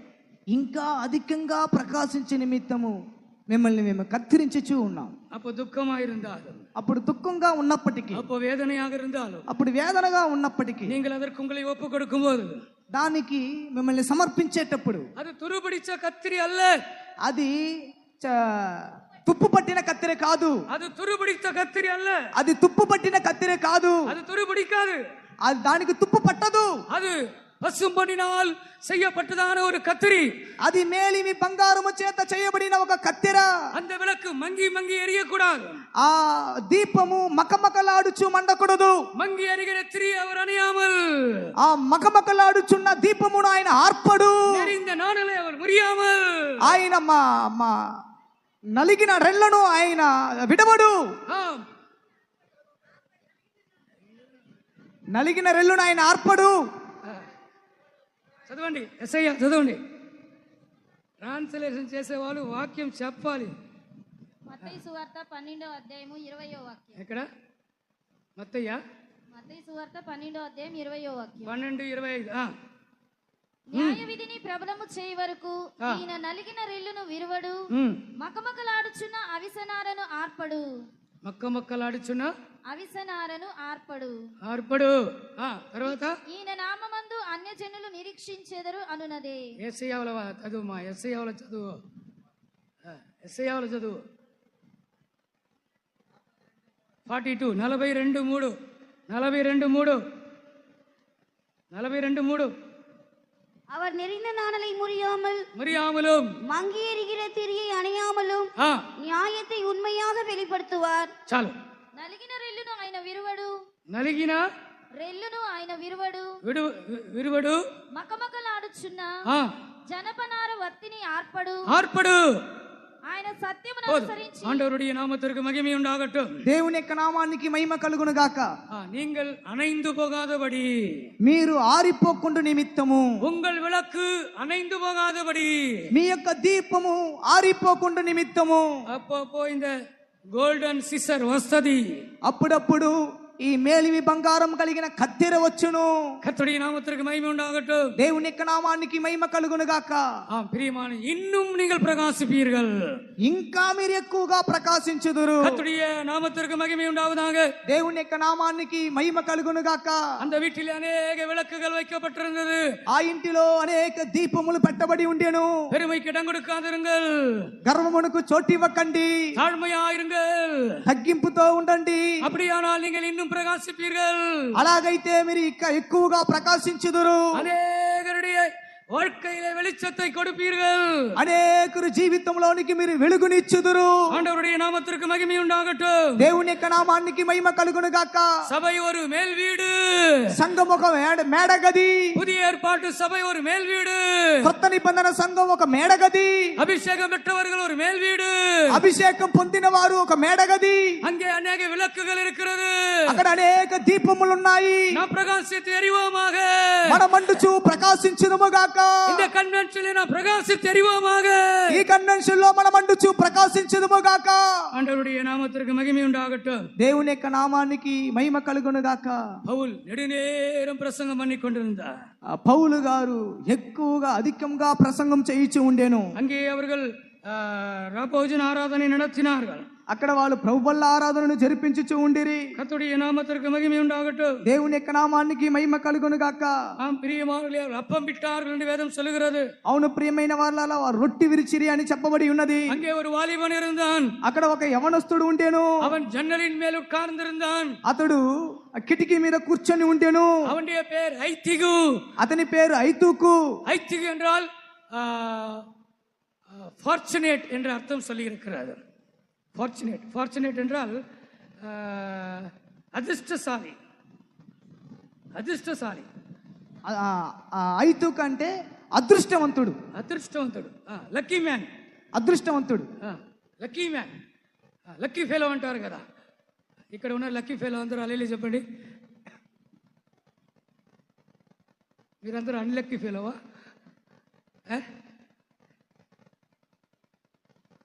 నేను ఒక లక్కీ ఫెలో, అదృష్టవంతుడు, అదృష్టవంతురాలు అనే వాళ్ళు చేతులెత్తి అల్లెలే చెప్పండి. హల్లెలూయా. అందుకే రక్షణ వాక్యం మీకు దేవుడు ఇచ్చారు. అందుకే బాప్తీస్ అనుభవం మీకు ఇచ్చారు. అందుకే పరిశుద్ధాత్మ శక్తి మీకు ఇచ్చారు. అందుకే ప్రార్థన ఆత్మ మీకు ఇచ్చారు. అందుకే విశ్వాసమును దేవుడు మీకు ఇచ్చారు. దేవుని ప్రేమను నీ హృదయంలో కుమరించారు. ఇంకా ఇంకా ఎన్నో మేలులను మీ జీవితంలో, మీ కుటుంబంలో దేవుడు కుమరించి ఉన్నారు. నిజముగా ఇక్కడ సమకూడి ఉన్న మీరందరూ అదృష్టవంతురు. ఆమె ఒక్కసారి కూడా నేను ఐతిగు, ఫార్చునేట్, అదృష్టవంతుడు అనేవాళ్ళు చేతులెత్తి హల్లెలూయా చెప్పండి. హల్లెలూయా, హల్లెలూయా. சபைக்குள்ளே வருகிறவர்கள் அதிர்ஷ்டசாலிகள். సంఘంలోనికి వచ్చేవారు అదృష్టవంతులు. அவர்களுக்கு ஒரு நல்ல எதிர்காலம் இருக்கிறது. వారికి ఒక మంచి భవిష్యత్తు ఉన్నది. அவர்கள் ஆசீர்வதிக்கப்படுவார்கள். వారు ఆశీర్వదింపబడుదురు. ஆண்டவருடைய நாமத்திற்கு மகிமை உண்டாகட்டும். దేవుని యొక్క నామానికి మహిమ కలుగును గాక. இந்த ஊழியத்துக்கு வந்த நாங்கள் மிகவும் அதிர்ஷ்டசாலிகள். ఈ సేవకు వచ్చిన మేము మిక్కిలి అదృష్టవంతులము. உங்களை பார்க்கிலும் మీకంటే இந்த ஊழியத்துக்கு வந்த ஒவ்வொருவரும் பெரிய அதிர்ஷ்டசாலிகள். ఈ సేవకు వచ్చిన ప్రతి ఒక్కరు గొప్ప అదృష్టవంతులు. இந்த சபையில் இருக்கிற ஊழியர்களுக்கு விவாகம் இல்லை. ఈ సంఘంలో ఉన్న సేవకులకి వివాహం లేదు. டிபிஎம் சபையிலே, இந்த சபையிலே ஊழியம் செய்கிற ஊழியர்களுக்கு விவாகம் இல்லை. టిపిఎం సంఘమునందు సేవ చేసే సేవకులకి వివాహం లేదు.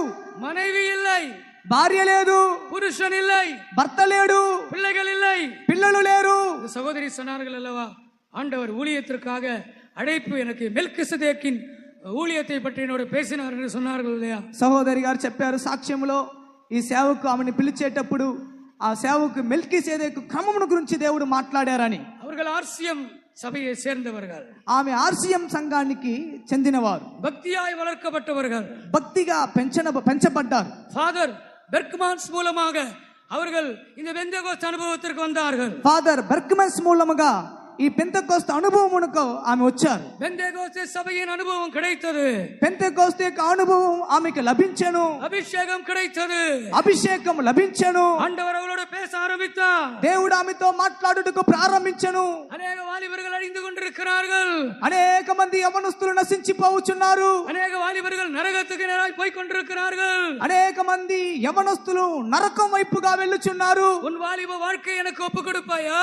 నీ యవ్వన ప్రాయమును నాకు అప్పగించుదువా? உன் வாலிப ரத்தத்தை எனக்காய் ஒப்பு கொடுப்பாயா? నీ యవ్వన రక్తమును నాకు ఇచ్చుదువా? உன் வாலிப பலனை எனக்காய் கொடுப்பாயா? నీ యవ్వన బలమును నాకు ఇచ్చుదువా? உன் படிப்பை ஞானத்தை எனக்கு ஒப்பு கொடுப்பாயா? నీ చదువును నీ జ్ఞానమును నాకు ఇచ్చుదువా? அந்த சிஸ்டர் ரொம்ப கெட்டி. ఆ సిస్టర్ గారు చాలా సామర్థ్యవంతురాలు. சீக்கிரமாக ஒப்பு கொடுக்கவில்லை. త్వరగా సమర్పించలేదు. ஆண்டவர் ரொம்ப போராடினார். దేవుడు ఎక్కువగా ఆమెతో పోరాడి. ஆண்டவர் விடமாட்டார். దేవుడు విడవడు. ஊழியத்துக்குரிய ஆளாயிருந்தால் ஆண்டவர் உன்னை விடமாட்டார். మీరు సేవకు చెందిన వారైతే దేవుడు మిమ్మల్ని విడవడు. உன் பின்னாலேயே வந்து கொண்டிருப்பார். మీ వెనకే వస్తూ ఉంటారు. உன்னோட பேசிக்கொண்டே இருப்பார். నీతో మాట్లాడుచునే ఉంటారు. நீ உன்னை ஒப்பு கொடுக்கும் வரை, నిన్ను సమర్పించే వరకు, ஊழியத்திற்காக நீ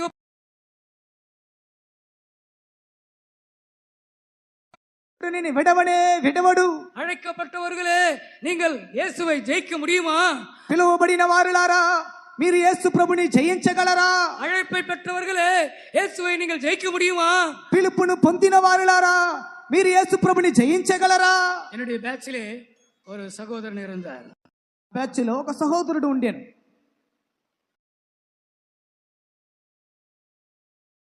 இதுలో ఉంటిమి. அடையாறு, சென்னையில் அடையாறு ட்ரைனிங்ல இருந்தோம். చెన్నై అడియారులో ట్రైనింగ్ లో ఉంటిమి. அந்த சகோதரன் பேர் பால்ராஜ். ఆ సహోదరుని పేరు పాల్రాజ్. எனக்கும் அவருக்கும் 10 வயசு வித்தியாசம் இருக்கும். నాకు అతనికి 10 వయసు వ్యత్యాసం ఉండను. நான் கேட்டேன், ஏன் இவ்வளவு லேட்டா வந்தீங்க? నేను అతన్ని, మీరు ఎందుకు ఇంత ఆలస్యంగా సేవకు వచ్చారు? ஏன்னா எனக்கு అంటే அவர் சொன்னார், தம்பி, சென்னையில் நான் அப்ளிகேஷன் கொடுக்காத கம்பெனியே இல்லை, ஃபேக்ட்ரியே இல்லை. తమ్ముడు, చెన్నైలో నేను అప్లికేషన్ ఇవ్వని ఫ్యాక్టరీ లేదు, కంపెనీ లేదు. அசோக் லைலாண்ட்ல கொடுத்தேன், అశోక్ లైలాండ్లో ఇచ్చాను, டன்லப்ல கொடுத்தேன், డన్లప్లో ఇచ్చాను, tyre company Dunlop, tyre company డన్లప్లో ఇచ్చాను, டிஐ சைக்கிள் கம்பெனில கொடுத்தேன், సైకిల్ కంపెనీలో ఇచ్చాను, மணலி ரிஃபைனரி ஆயில் ரிஃபைனரியில கொடுத்தேன், ఆయిల్ రిఫైనరీ కంపెనీలో ఇచ్చాను. சென்னையில பெரிய பெரிய கம்பெனியில என்னுடைய ரெஸ்யூம் நான் கொடுத்தேன். చెన్నైలో పెద్ద పెద్ద కంపెనీలో నా రెజ్యూమ్ నేను ఇచ్చాను. நான் ஏறி இறங்காத ஒரு ஃபேக்டரியும் இல்லை. నేను ఎల్లి రాని ఏ ఫ్యాక్టరీ కూడా లేదు. எனக்கு ஊழியத்திற்கு போக மனதில்லை. నాకు సేవకు వెళ్ళేదానికి మనసే లేదు.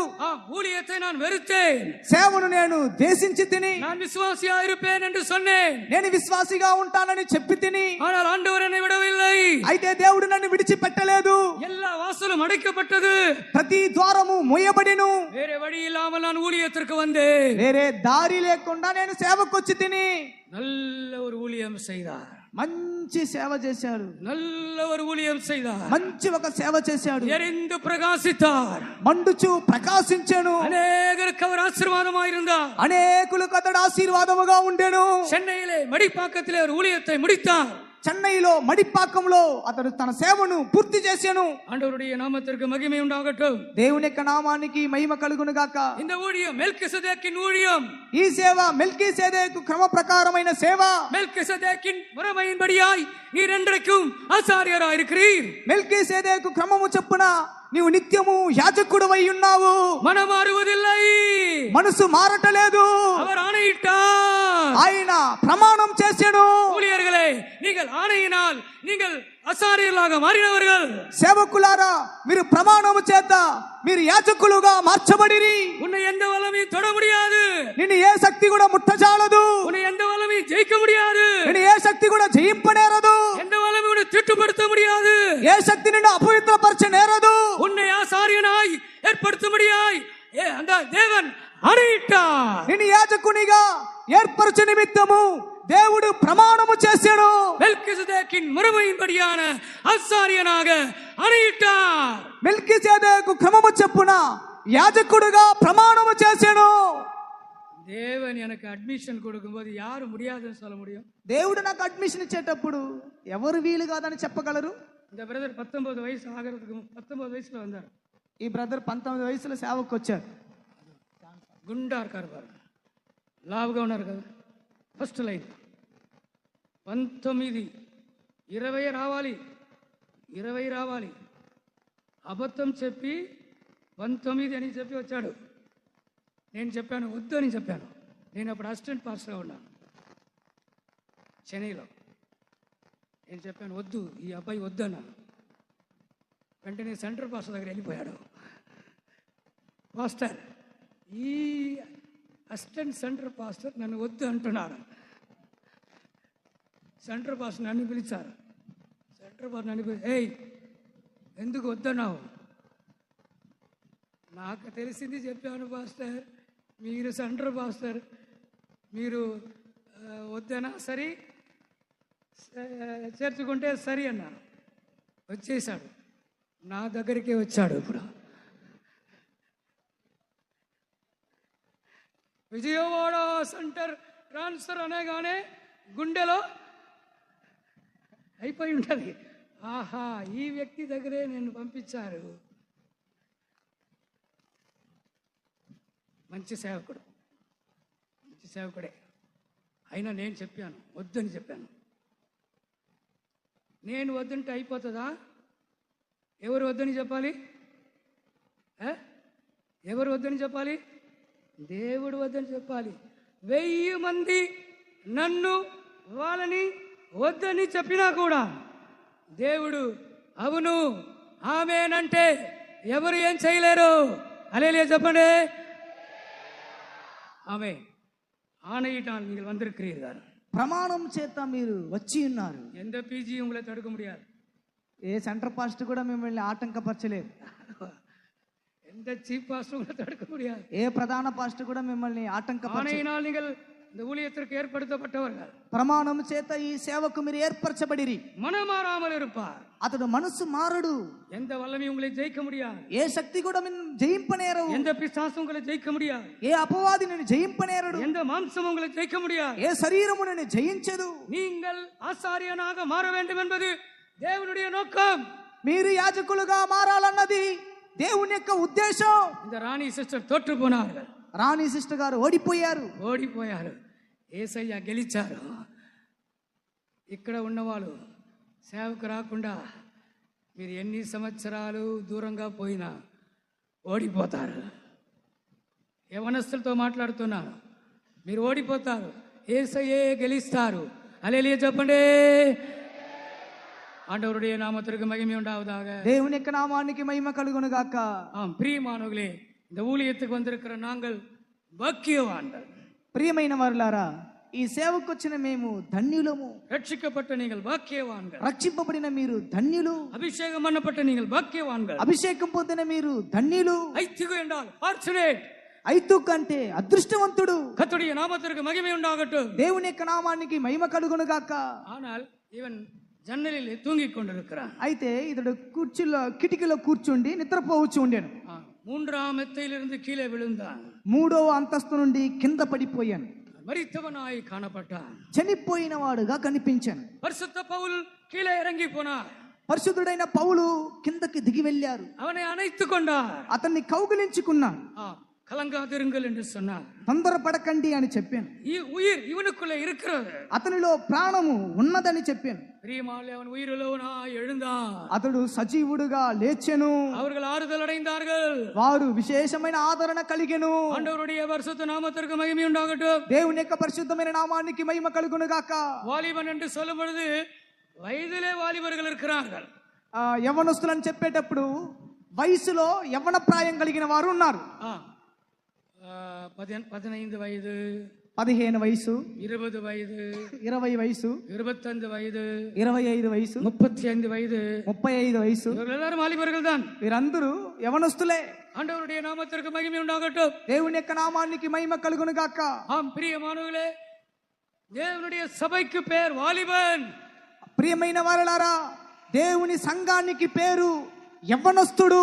ஆம், புதிய ஏற்பாட்டு சபைக்கு பல பெயர்கள் இருக்கிறது. క్రొత్త నిబంధన సంఘానికి పలు పేర్లు కలవు. தோட்டம் என்று சொல்லலாம், అది ఒక తోట అని చెప్పొచ్చు. அது கட்டடம் என்று சொல்லலாம், అది ఒక కట్టడాన్ని చెప్పొచ్చు. அது ஒரு மந்தை என்று சொல்லலாம், అది ఒక మంద అని చెప్పొచ్చు. அது ஒரு வயல் என்று சொல்லலாம், అది ఒక చేను పొలం అని చెప్పొచ్చు. இப்படி சபைக்கு பலவிதமான பெயர்கள் இருக்கிறது. ఈ విధంగా సంఘానికి పలు పేర్లు కలవు. இந்த சபைக்கு இன்னொரு பேர் இருக்கிறது, வாலிபர்கள்.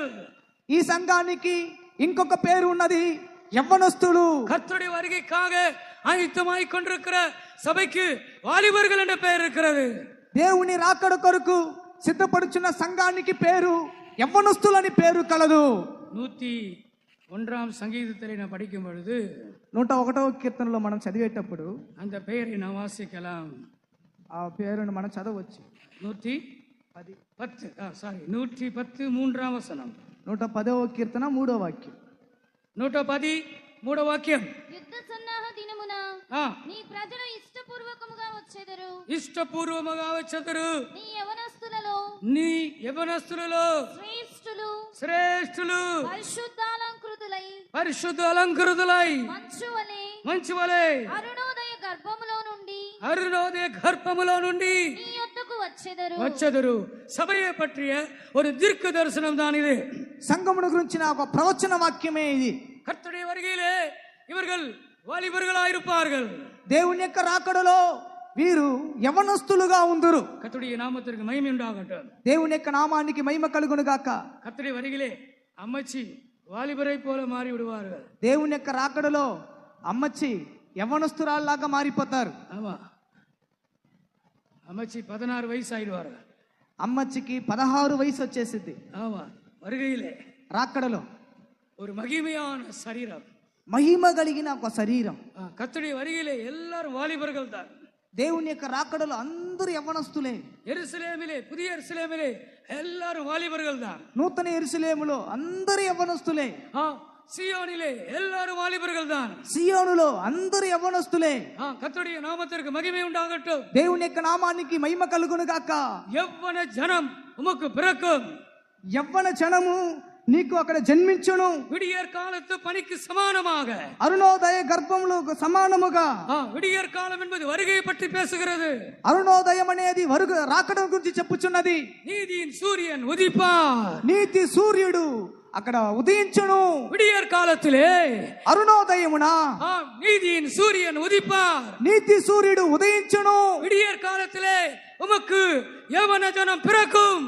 అరుణోదయమున నీకు యవ్వన జనము జన్మించును. விடியற் காலத்திலே பிறக்கிற பனிக்கு சமானமாயவர் இருப்பார்கள். అరుణోదయ గర్భమున మంచు వలె మంచుకు సమానముగా వారు ఉందురు. அவர்கள் வெண்மையா இருப்பார்கள். వారు తెల్లగా ఉందురు. அவர்கள் பனியை போல வெண்மையா இருப்பார்கள். వారు మంచు వలె తెల్లగా ఉందురు.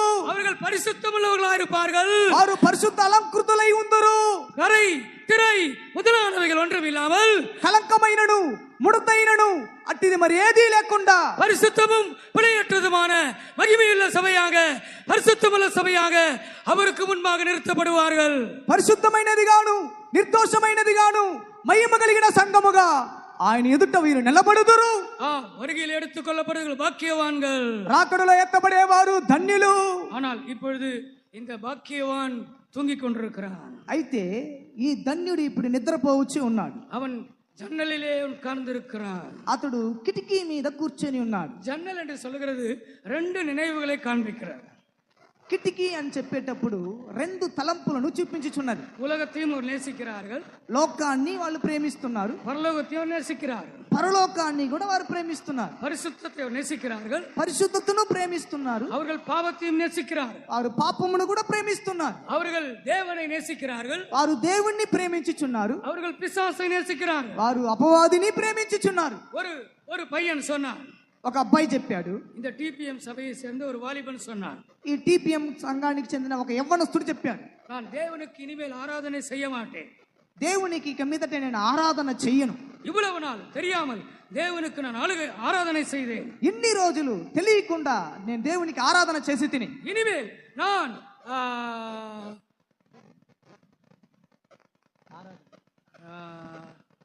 விழுந்து போன தூதன் பேர் என்ன?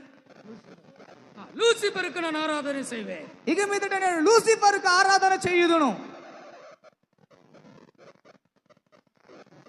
கேட்டாரு, அப்பா நீ இந்த சபையிலே சண்டே ஸ்கூல் படிச்சு வந்த. అడిగి చెప్పారు, ఈ సంఘంలోనే నువ్వు సండే స్కూల్ చదివావు. இப்ப நான் தேவனை ஆராதிக்க மாட்டேன் என்று சொல்லுகிறாய். ఇప్పుడు నేను దేవుణ్ణి ఆరాధన చేయనని చెప్పుచున్నావు. நான் லூசிபரை தான் ஆராதனை பண்ணுவேன் என்று சொல்லுகிறாய். నేను లూసిఫర్ని మాత్రమే ఆరాధన చేస్తానని చెప్పుచున్నావు. அவன் சொன்ன பதில் என்ன தெரியுமா? అతడు చెప్పిన జవాబు ఏంటో తెలుసా? லூசிபர் என்ன கேட்டாலும் தருவார். లూసిఫర్ ఏం అడిగినా ఇస్తాడు. எனக்கு பணம் வேண்டுமானால் பணம் கொடுப்பார். నాకు డబ్బు కావాలంటే డబ్బు ఇస్తాడు. எனக்கு பாவ சந்தோஷங்களை கொடுப்பார். నాకు పాప సంతోషముని ఇస్తాడు. இயேசு அப்படி அல்ல, பாவம் செய்யாதே என்று சொல்கிறார். యేసు ప్రభు అలా కాదు, పాపం చెయ్యొద్దు అని చెప్తున్నాడు. லூசிபர் சொல்றார், நல்ல சினிமா பாரு. లూసిఫర్ చెప్తున్నాడు, బాగా సినిమా చూడు, లేటెస్ట్ సినిమా பாரு, లేటెస్ట్ నూతనంగా వచ్చిన సినిమా చూడు. நீ எப்படி வேணா உன் இஷ்டம் போல ஜீவிக்கலாம், నువ్వు ఎట్లయినా నీ ఇష్టానుసారంగా జీవించవచ్చు. லூசிபர் சொல்லுகிறான், நீ எத்தனை கல்யாணம் பண்ணிக்கலாம். లూసిఫర్ చెప్తున్నాడు, ఎన్ని వివాహమైనా నువ్వు చేసుకోవచ్చు. ஆண்டவருடைய நாமத்திற்கு மகிமை உண்டாகட்டும். దేవుని యొక్క నామానికి మహిమ కలుగును గాక. பிரியமானவர்களே, ஆனபடி நான் சொல்லுகிறான், என் விருப்பத்தை தடை செய்யாத லூசிபரை நான் ஆராதிக்க விரும்புகிறேன். నా ఇష్టమును ఆటంకపరచని లూసిఫర్ని నేను ఆరాధింపగోరుచున్నానని యవనస్తుడు చెప్పుచున్నాడు. கர்த்தருடைய நாமத்திற்கு மகிமை உண்டாகட்டும். దేవుని యొక్క నామానికి మహిమ కలుగును గాక. அவன் வெளியிலே சொன்னான், கிறிஸ்தவர்கள் வெளியிலே சொல்லவில்லை. అతడు బయట చెప్పాడు, కొంతమంది క్రైస్తవులు దాన్ని బహిరంగంగా చెప్పలేదు. காலையிலே ஆராதனை, ఉదయము ఆరాధన, மாலையிலே சினிமா தியேட்டர். సాయంత్రము సినిమా థియేటర్. காலையிலே ஆராதனை, ఉదయము ఆరాధన, மாலையிலே கிளப்பிலே போய் அவர்கள் வைன் குடிக்கிறார்கள், ஆடி பாடுகிறார்கள். సాయంత్రం క్లబ్లో వెళ్ళి త్రాగుచున్నారు, ఆడుచు పాడుచున్నారు. தேவனையும் அவர்கள் நேசிக்கிறார்கள், பாவத்தையும் அவர்கள் நேசிக்கிறார்கள். దేవుణ్ణి వారు ప్రేమించుచున్నారు, పాపమును వారు ప్రేమించుచున్నారు. ரெண்டு எஜமான்களுக்கு அவர்கள் ஊழியம் செய்ய முடியாது. ఇద్దరు యజమానులకు వారు సేవ చేయలేరు. ஒருவனை அவர் நேசிக்க வேண்டும், ఒకరిని వారు ప్రేమించాలి, ஒருவனை அவர்கள் பகைக்க வேண்டும். ఒక్కొక్కరిని వారు ద్వేషించాలి. ரெண்டு எஜமான்களுக்கு ஒருவனால ஊழியம் செய்ய முடியாது. ఇద్దరు యజమానులకు ఏ ఒక్కడు కూడా సేవ చేయలేడు. ஞாயிற்றுக்கிழமை நீங்கள் பக்தியுள்ளவர்களாய் மாறிவிடுகிறீர்கள். ఆదివారం మీరు భక్తి కలిగిన వారుగా మారుచున్నారు. ஞாயிற்றுக்கிழமை நீங்கள் வெண்வஸ்திரம் உடுத்துகிறீர்கள். ఆదివారం మీరు తెల్లని వస్త్రము ధరించుచున్నారు. மற்ற 6 நாளும் உங்கள் விருப்பம் போல வாழ்கிறீர்கள். మిగిలిన 6 రోజులు మీరు ఇష్టానుసారంగా జీవించుచున్నారు. எல்லாரும் அல்ல, అందరూ కాదు, ஒரு சிலர் அப்படி வாழ்கிறார்கள். కొంతమంది ఆ విధంగా జీవించుచున్నారు. அவர்கள் தான் அந்த ஜன்னலில் உட்கார்ந்திருக்கிறவர்கள். వారే ఆ కిటికీ మీద కూర్చుండి ఉన్నవారు. நீங்கள் ஒரு உறுதியான தீர்மானத்திற்கு வர வேண்டும். మీరు ఒక దృఢమైన తీర్మానమునకు రావాలి. நீங்கள் அந்த ஜன்னலில் உட்கார்ந்திருந்தால் தூங்கி விடுவீர்கள். మీరు ఆ కిటికీ మీద కూర్చున్నట్లయితే మీరు నిద్రపోవుదురు. நீங்கள் కீழே விழுந்து விடுவீர்கள். మీరు కింద పడిపోవుదురు. நீங்கள் மரித்து விடுவீர்கள். మీరు చనిపోవుదురు. பரிசுத்த பவுல் அங்கே இருந்தபடியால் அவன் பிழைத்துக் கொண்டான். పరిశుద్ధుడైన పౌలు అక్కడ ఉన్నందువలన అతను బతికెను.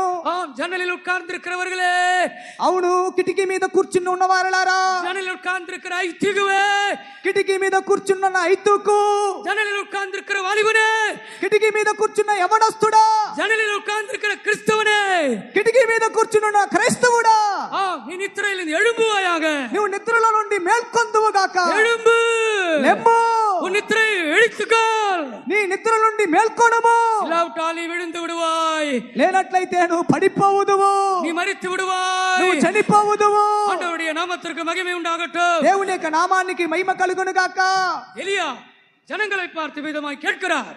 ఏలియా జనులను చూసి ఈ విధంగా అడుగుచున్నాడు. இஸ்ரவேல் மக்களை பார்த்து விதமாய் கேட்கிறார். ఇశ్రాయేలు జనులు చూసి ఈ విధంగా అడుగుచున్నాడు. யெகோவா தெய்வமானால் அவரை பின்பற்றுங்கள். యెహోవా దేవుడైతే ఆయనను అనుసరించుడి. பாகால் தெய்வமானால் அவனை பின்பற்றுங்கள். బయలు దేవత అయితే ఆయన వెంబడించుడి. 2 நினைவுகளால் நீங்கள் குந்தி குந்தி நடக்கிறீர்கள். 2 తలంపుల మధ్య మీరు తడబడుచు ఉన్నారు. நீங்கள் ஜன்னலில் உட்கார்ந்திருக்கிறீர்கள். మీరు కిటికీ మీద కూర్చొని ఉన్నారు. அக்கினியினால் உத்தரவருளும் தெய்வமே தெய்வம். అగ్ని చేత జవాబిచ్చే దేవుడే మన దేవుడు. எலியாவின் காலத்தில் அக்கினி இறங்கியது. ఏలియా కాలంలో అగ్ని దిగెను. அந்த பலியை பட்சித்தது. ఆ బలిని భక్షించెను. அந்த விறகுகளை பட்சித்தது. ఆ కట్టెలను భక్షించెను. அந்த கற்களை மண்ணை பட்சித்தது. ఆ రాళ్లను ఆ మట్టిని భక్షించెను. அந்த தண்ணீரை நக்கி போட்டது. ఆ నీళ్ళని అది నాకివేసెను.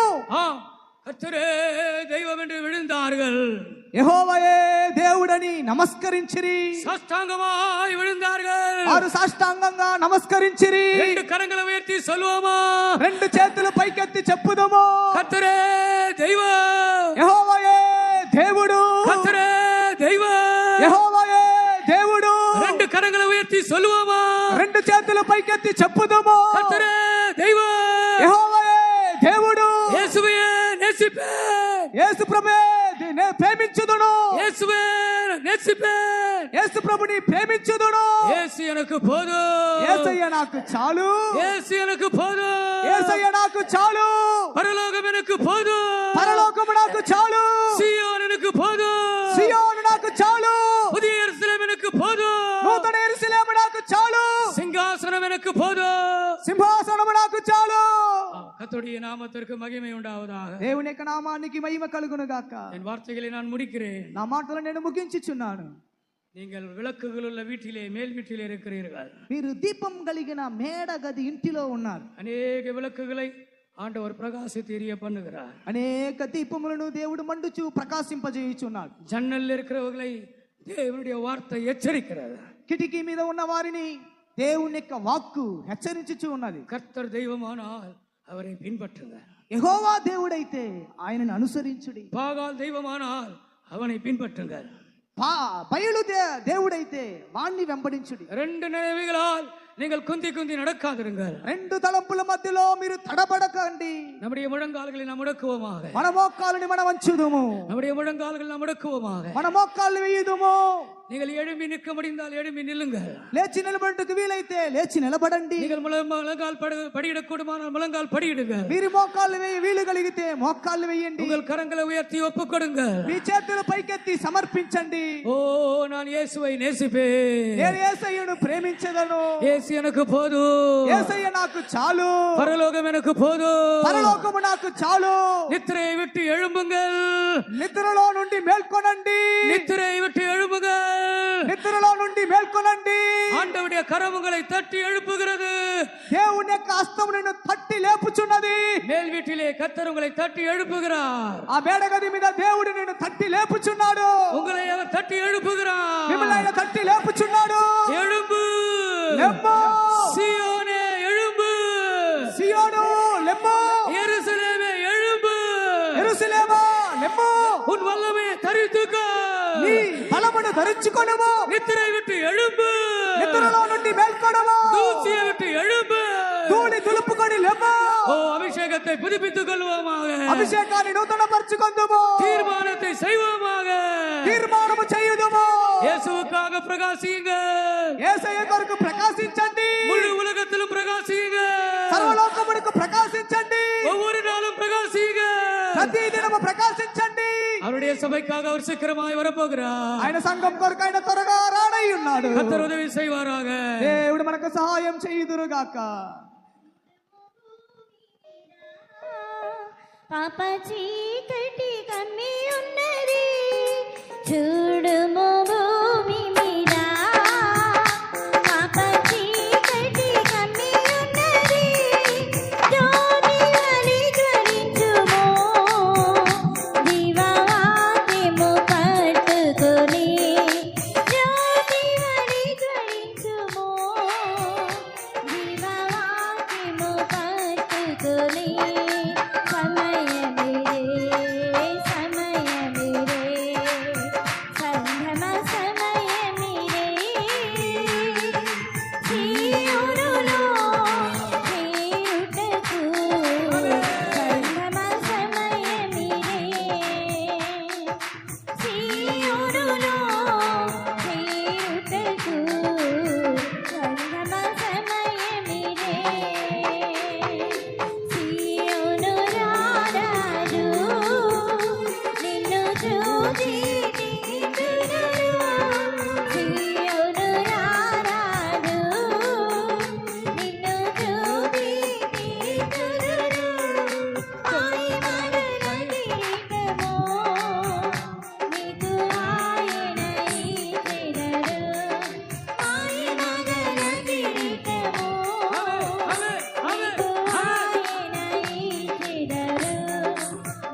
ஹalleluya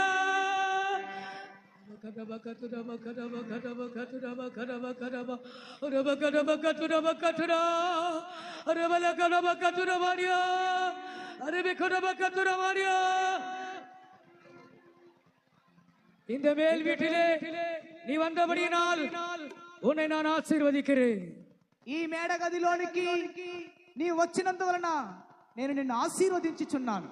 நீ ஆசீர்வாதமா இருப்பாய். నీవు ఆశీర్వాదంగా ఉందువు. நீ ஆசீர்வாதமா இருப்பாய். నీవు ఆశీర్వాదంగా ఉందువు. நீ எரிந்து பிரகாசிக்கிற விளக்காய் இருப்பாய். నీవు మండుచు ప్రకాశించే దీపమై ఉందువు. உன் வெளிச்சத்திற்கு அநேக ஜாதிகள் வருவார்கள்.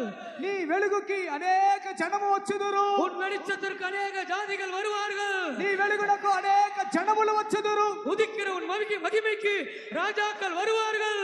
ఉదయించే నీ మహిమకు రాజులు వచ్చుదురు. உதிக்கிற உன் மகிமைக்கு ராஜாக்கள் வருவார்கள். ఉదయించే నీ వెలుగునకు రాజులు వచ్చుదురు. உன்னை நான் கனப்படுத்துவேன். నేను నిన్ను గణపరచుదును. உன்னை நான் கனப்படுத்துவேன். నేను నిన్ను గణపరచుదును. என் மகனே, నా కుమారుడా, என் మగனே, నా కుమార్తె, உன்னை நான் நேசிக்கிறேன். నేను నిన్ను ప్రేమించుచున్నాను. தாயின் கருவிலே உன்னை தெரிந்து கொண்டேன். తల్లి గర్భములో నిన్ను ఏర్పరచుకొంటిని.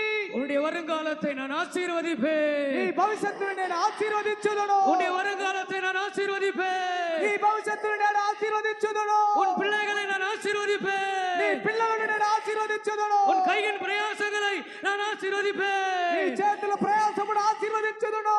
நான் ஆபிரகாமின் தேவன். నేను అబ్రహాము దేవుడను. நான் ஆபிரகாமின் தேவன். నేను అబ్రహాము దేవుడను. நான் ஈசாக்கின் தேவன். నేను ఈసాకు దేవుడను. நான் யாக்கோபின் தேவன். నేను యాకోబు దేవుడను. நான் முற்பிதாக்களின் தேவன். నేను పితరుల దేవుడను. என் ஜனமே, నా జనమా, என் சபையே, నా సంఘమా, உன்னை ஆசீர்வதிக்கும்படியாக இறங்கி வந்திருக்கிறேன். నిన్ను ఆశీర్వదించుటకు దిగి వచ్చి ఉన్నాను. பிரகாசித்து எரியும்படியாக, మండుచు ప్రకాశించు నిమిత్తం, பிரகாசித்து எரியும்படியாக మండుచు ప్రకాశించు నిమిత్తం உன்னை நான் ஆசீர்வதிக்கிறேன். నేను నిన్ను ఆశీర్వదించుదును. சேனைகளின் கர்த்தருடைய வார்த்தையா இருக்கிறது. సైన్యములకు అధిపతిగా యెహోవా వాక్కై ఉన్నది.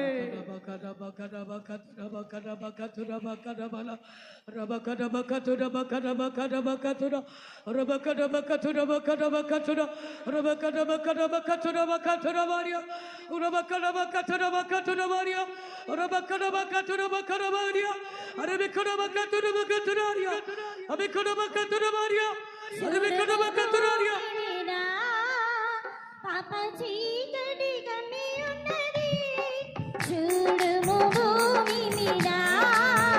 పాప చీకటి కమ్మి ఉన్నది, జ్యోతి వలె జ్వలించుము. జీవవాక్యము పట్టుకొని, జ్యోతి వలె జ్వలించుము. జీవవాక్యము పట్టుకొని, చూడుము భూమి మీద. పాప చీకటి కమ్మి ఉన్నది, చూడుము భూమి మీద. పాప చీకటి కమ్మి ఉన్నది, జ్యోతి వలె జ్వలించుము. జీవవాక్యము పట్టుకొని, జ్యోతి వలె జ్వలించుము.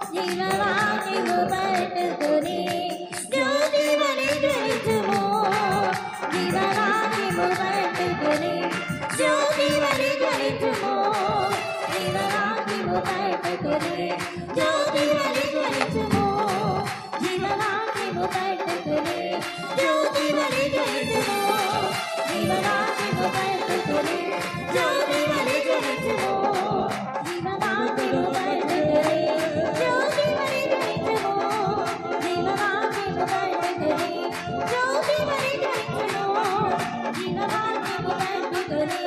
జ్యోతి వలె జ్వలించుము.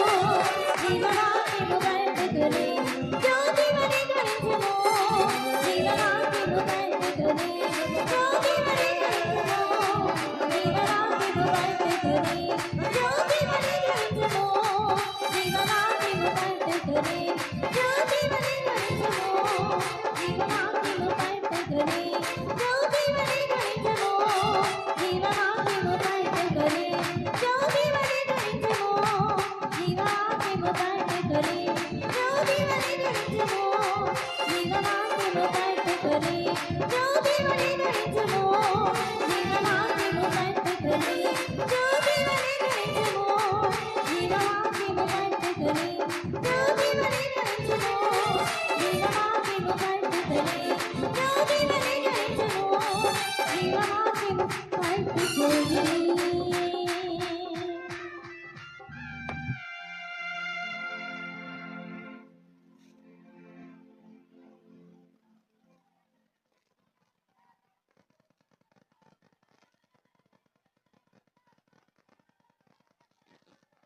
நாம் 4 மேல்வீடுகளை குறித்து படித்தோம்.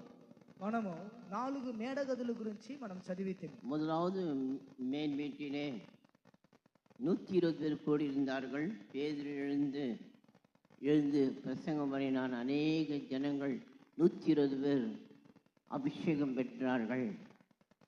మొదటి మేడగదిలో 120 మంది కూడి ఉండిరి. అనేకులు పేతురు లేచి ప్రసంగం చేశాను. అనేకులు అక్కడ అభిషేకం పొందిరి. அதுதான் பெந்தகோஸ்த் நாளாய் மாறினது.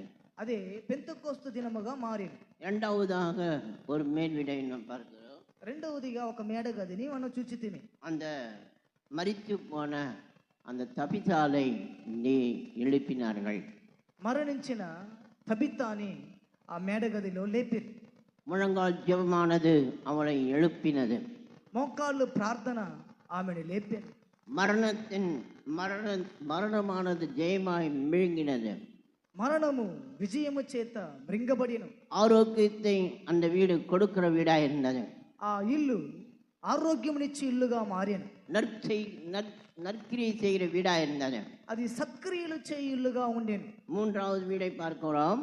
మూడవదిగా ఒక మేడగదిని చూచుచున్నా. அந்த வீடானது எல்லா அந்நிய ஜனங்களும் எல்லாரும் இயேசு தேவனிடத்தில் வருவதற்கும் அந்த ரட்சிப்பை அடைவதற்கும் ஒரு வழிவாசலை திறந்தது. మూడవ మేడగది అన్ని జనులందరూ యేసు దగ్గరికి వచ్చుటకును వారు రక్షింపబడుటకును అది మార్గమును తెరిచారు. யூதர்களுக்கு மட்டும் இருந்த வழியை எல்லா ஜனங்களும் எல்லாரும் யூதன் என்று கிரேக்கன் என்று எல்லாரும் வருவதற்கு தேவன் வழிவாசலை திறந்தார். యూదులకు మాత్రమే ఉన్న మార్గము, యూదులు గ్రీకు దేశస్తులని కాక అందరూ ఆ మార్గంలో వచ్చేదానికి దేవుడు మార్గాన్ని తెరిచిరి. அருமையான கர்த்தருடைய பிள்ளைகளே, ప్రియమైన దేవుని బిడ్డ, 4வது ஒரு வீட்டை நாம் படித்தோம். 4వది ఒక మేడగదిని గురించి మనం చదివితిమి. அந்த வீட்டு மேலே 3வது மாடியில ஒரு வாலிபன் அவன் ஜன்னலில் உட்கார்ந்திருந்தான். ఆ మేడగదిలో 3వ అంతస్తులో ఒక యవ్వనస్తుడు కిటికీ మీద కూర్చొని ఉండాడు. அந்த ஜன்னல் என்று சொன்னால் ఆ కిటికీ అని చెప్పగా 2 வழியை காட்டுகிறது. 2 మార్గములను చూపించుచున్నది. இன்றைக்கு நீ 2 வழியில வந்து கொண்டிருக்கிறீர்கள். ఈ దినాల్లో మీరు 2 మార్గముల గుండా వచ్చి ఉన్నారు. ஒன்று உலகத்தை நேசிக்கிறீர்கள், ஆண்டவரை நேசிக்கிறீர்கள். ఒకటి మీరు లోకాన్ని ప్రేమిస్తున్నారు, దేవుణ్ణి ప్రేమిస్తున్నారు. ஆண்டவருனை ஊழித்து கலைத்தால் நான் உலகத்திலே நல்ல வேலை செய்து ஊழியத்துக்கு உதவியா இருக்கிறேன் என்று சொல்லுகிறீர்கள். దేవుడు నిన్ను సేవకు పిలుస్తున్నాడు, మీరు చెప్తున్నారు సేవకురాను, లోకంలో నేను ఒక మంచి ఉద్యోగం చేసి సేవకు సహాయం చేస్తానని చెప్పుచున్నారు. ஆண்டவர் உன்னுடைய வேலையை, உன்னுடைய பணமோ பொருளோ எனக்கு வேண்டாம், நீதான் எனக்கு வேண்டும் என்று அழைக்கிறார். దేవుడు నీ డబ్బు, నీ డబ్బు వద్దు, నాకు నువ్వు కావాలి, సేవకు రావాలని దేవుడు పిలుచుచున్నాడు. நீ 2 வழியில நடந்து கொண்டிருக்கிறீர்கள். నీవు 2 మార్గంలో నడుచుచు ఉన్నారు. உலகம் வேண்டும், ஆண்டவர் வேண்டும். లోకం కావాలి, దేవుడు కావాలి. அன்றைக்கு ஏலியா சொன்னதை போல, ఆ దినం ఏలియా చెప్పినట్లుగా 2 வழியிலே நீங்கள் பாகா தெய்வமா இருந்தால் பாகாலை பின்பற்றுங்கள், தேவனை பின்பற்றி யெகோவா தேவனாய் இருந்தால் அவரை பின்பற்றுங்கள் என்று சொல்கிறார். యెహోవా దేవుడైతే ఆయనను అనుసరించడి, బయలు దేవుడైతే వాణ్ణి అనుసరించడి. அறிவானங்களே, 2 வழியில நீங்கள் இருக்கக்கூடாது. 2 మార్గములో మీరు ఉండకూడదు. அதுதான் ஜன்னல் என்று சொல்லப்படுகிறது. అదే కిటికీ అని చెప్పబడుచున్నది. அந்த ஜன்னல்ல இருந்து விழுந்து போனவன், ఆ కిటికీలో నుండి పడిపోయాను. அந்த வாலிபன் விழுந்து போனான். ఆ యవనస్తుడు పడిపోయాను. அன்றைக்கு அந்த வாலிபனை உயிரோடு எழுப்பினார்கள். ఆ దినం ఆ యవనస్తుని ప్రాణముతో లేపిరి. அறிவானங்களே, இன்றைக்கு உன்னுடைய 2 நிலவரத்தில் இருக்கிற உன்னை ஆண்டவர் உயிரோடு எழுப்புவதற்கு இந்த பீமாவரம் பட்டணத்திலே, இந்த இடத்துல, இந்த ஸ்கூலுக்குள்ள வந்திருக்கிறார். ఈ 2 మార్గములో ఉన్న నిన్ను కూడా దేవుడు లేపేదానికి ఈ భీమవరం కూటంలోనికి దేవుడు వచ్చి ఉన్నారు. உன்னை நேசிக்கிறான், నిన్ను ప్రేమించుచున్నాడు. இந்த స్కూல்ல உன்னை கொண்டு வந்ததுக்கு காரணம் என்ன? ఈ కూటమునకు దేవుడు తీసుకువచ్చిన దానికి కారణం ఏంటి? உன்னை உயிர்ப்பிக்கும்படியாக, నిన్ను జీవింపజేయు నిమిత్తం, உன் நம்பிக்கை இல்லாத ஜீவியத்தை உயிர்ப்பிக்கும்படியாக, నిరీక్షణ లేని నీ జీవితాన్ని జీవింపజేయు నిమిత్తం. 2 வழியில போய் கொண்டிருக்கிற உலகமும் தேவனும் வேண்டும் என்று நீ போய் கொண்டிருக்கிற உன்னை தேவன் நேசிக்கிறார். 2 మార్గములో లోకము దేవుడని వెళ్ళుచున్న ఆ మార్గంలో వెళ్ళుచున్న నిన్ను దేవుడు జీవింపజేయబోచున్నాడు. உன்னை எரிந்து பிரகாசிக்கிற விளக்காய் மாற்றுகிறான். నిన్ను మండుచు ప్రకాశించే దీపముగా அந்த మార్చబోచున్నాడు. விளக்கு எரிய வேண்டும் என்றால், ఒక దీపం మండాలి అంటే, அந்த விளக்குகள் பிரகாசிக்க வேண்டும் என்றால், దీపము ప్రకాశించాలి అంటే உன்னுடைய எல்லா விளக்குகள் எரிந்திருக்க வேண்டும். మీ దీపములన్నీ ప్రకాశించాలి. அநேக இருள் இருக்கிற ஜனங்கள் வெளிச்சத்துக்கு வர வேண்டும். అనేకులు చీకటిలో ఉన్న జనులు వెలుగు ఎత్తుకు రావాలి. நீ பிரகாசிக்க வேண்டும் என்றால், నీవు ప్రకాశించాలి అంటే நன்றாய் உன்னை ஒப்பு கொடுக்க வேண்டும். మంచిగా నిన్ను సమర్పించాలి. அதற்காக தான் சில கத்திரிக்கோள், பொன்னினால சில கத்திரிக்கோளை தேவன் வைத்திருக்கிறார். దాని కొరకే మేలివి బంగారము చేత చేయబడిన కత్తిరలను దేవుడు నియమించి ఉన్నాడు. அந்த கத்திரி ஒவ்வொரு நாளும் கட் பண்ணி உன்னை பிரகாசிக்க செய்து கொண்டிருக்கிறார். ఆ కత్తెర ఒక్కొక్క ప్రతిరోజు నిన్ను కట్ చేసి ప్రకాశింపజేయుచున్నది. அதனை நீ கண்டு சோர்ந்து போகாதீர்கள். దాన్ని చూసి సమస్యలకండి. நீங்கள் எரிந்து பிரகாசிக்க வேண்டாம். మీరు మండుచు ప్రకాశించాలి. ஊழியத்திலே பிரகாசிக்க வேண்டாம். సేవలో ప్రకాశించాలి. நீ உன்னுடைய கொடுக்கப்பட்ட எல்லா தாளந்துகளையும் நீ உபயோகப்பட வேண்டாம். నీకిచ్చిన తలాంతులన్నీ నువ్వు ఉపయోగించాలి. நீ எரிந்து பிரகாசிக்க விளக்காய் இருக்க வேண்டும். నువ్వు మండుచు ప్రకాశించే దీపమై ఉండాలి. யோவான் சானகன் எரிந்து பிரகாசிக்கிற விளக்காய் இருந்தான். బాప్తిసమిచ్చి యోహాను మండుచు ప్రకాశించు దీపమై ఉండెను. ஆண்டவரே, என்னை எரிந்து பிரகாசிக்கிற விளக்காய் மாற்றும் என்று ஒப்புக்கொடுங்கள் எல்லாரும். ప్రభువా, నన్ను మండుచు ప్రకాశించే దీపముగా మార్చమని సమర్పించినట్లయితే தேவன் உன்னை வல்லமையாய் எடுத்து உபயோகப்படுத்துவார். దేవుడు నిన్ను శక్తివంతంగా ఎత్తి వాడుకుందురు. தேவன் உன்னை ஊழித்து அழைக்கும் போது, దేవుడు నిన్ను సేవకు పిలిచేటప్పుడు, ஆண்டவரே, கனமான அந்த ஊழியத்துக்கு நான் வருகிறேன் என்று தீர்மானம் பண்ணுங்கள். ప్రభువా, ఈ ఘనమైన సేవకి నేను వచ్చుదునయ్యా అని తీర్మానం చేయండి. இந்த உலகத்திலே இருப்பேன், ஊழியமும் செய்வேன் என்று சொல்லாதீர்கள். లోకములో ఉందును, సేవ చేయుదునని చెప్పకండి. நீ கர்த்தருக்கு தேவை. నీవు దేవునికి కావాలి. அதுதான் ஜன்னலில் இருக்கிற அனுபவம். ఇదే కిటికీలో ఉన్న అనుభవం. நீ ரெண்டு வழியா இருந்தாய், கீழே விழுந்து மரித்து போவாய். నీవు రెండు మార్గములో ఉంటే కిందపడి మరణించదువు. உன்னை உயிர்ப்பிக்கும்படியாய் தேவன் இந்த கூட்டத்துக்கு கொண்டு வந்திருக்கிறார். నిన్ను జీవింపు చేయ నిమిత్తం దేవుడి కూటానికి తీసుకొని వచ్చినారు. எல்லாரும் கண்களை மூடி நல்ல ஆவிக்குள்ளாய் மாறுவோமாக. అందరూ కళ్ళ మూసి అందరూ ఆత్మకు సమర్పించదుము. எல்லாரும் அபிஷேகம் பெறுங்கள். అందరూ అభిషేకాన్ని పొందండి. ஹல்லேலூயா. ஆமென். ஹல்லேலூயா. చూడుము భూమి మీద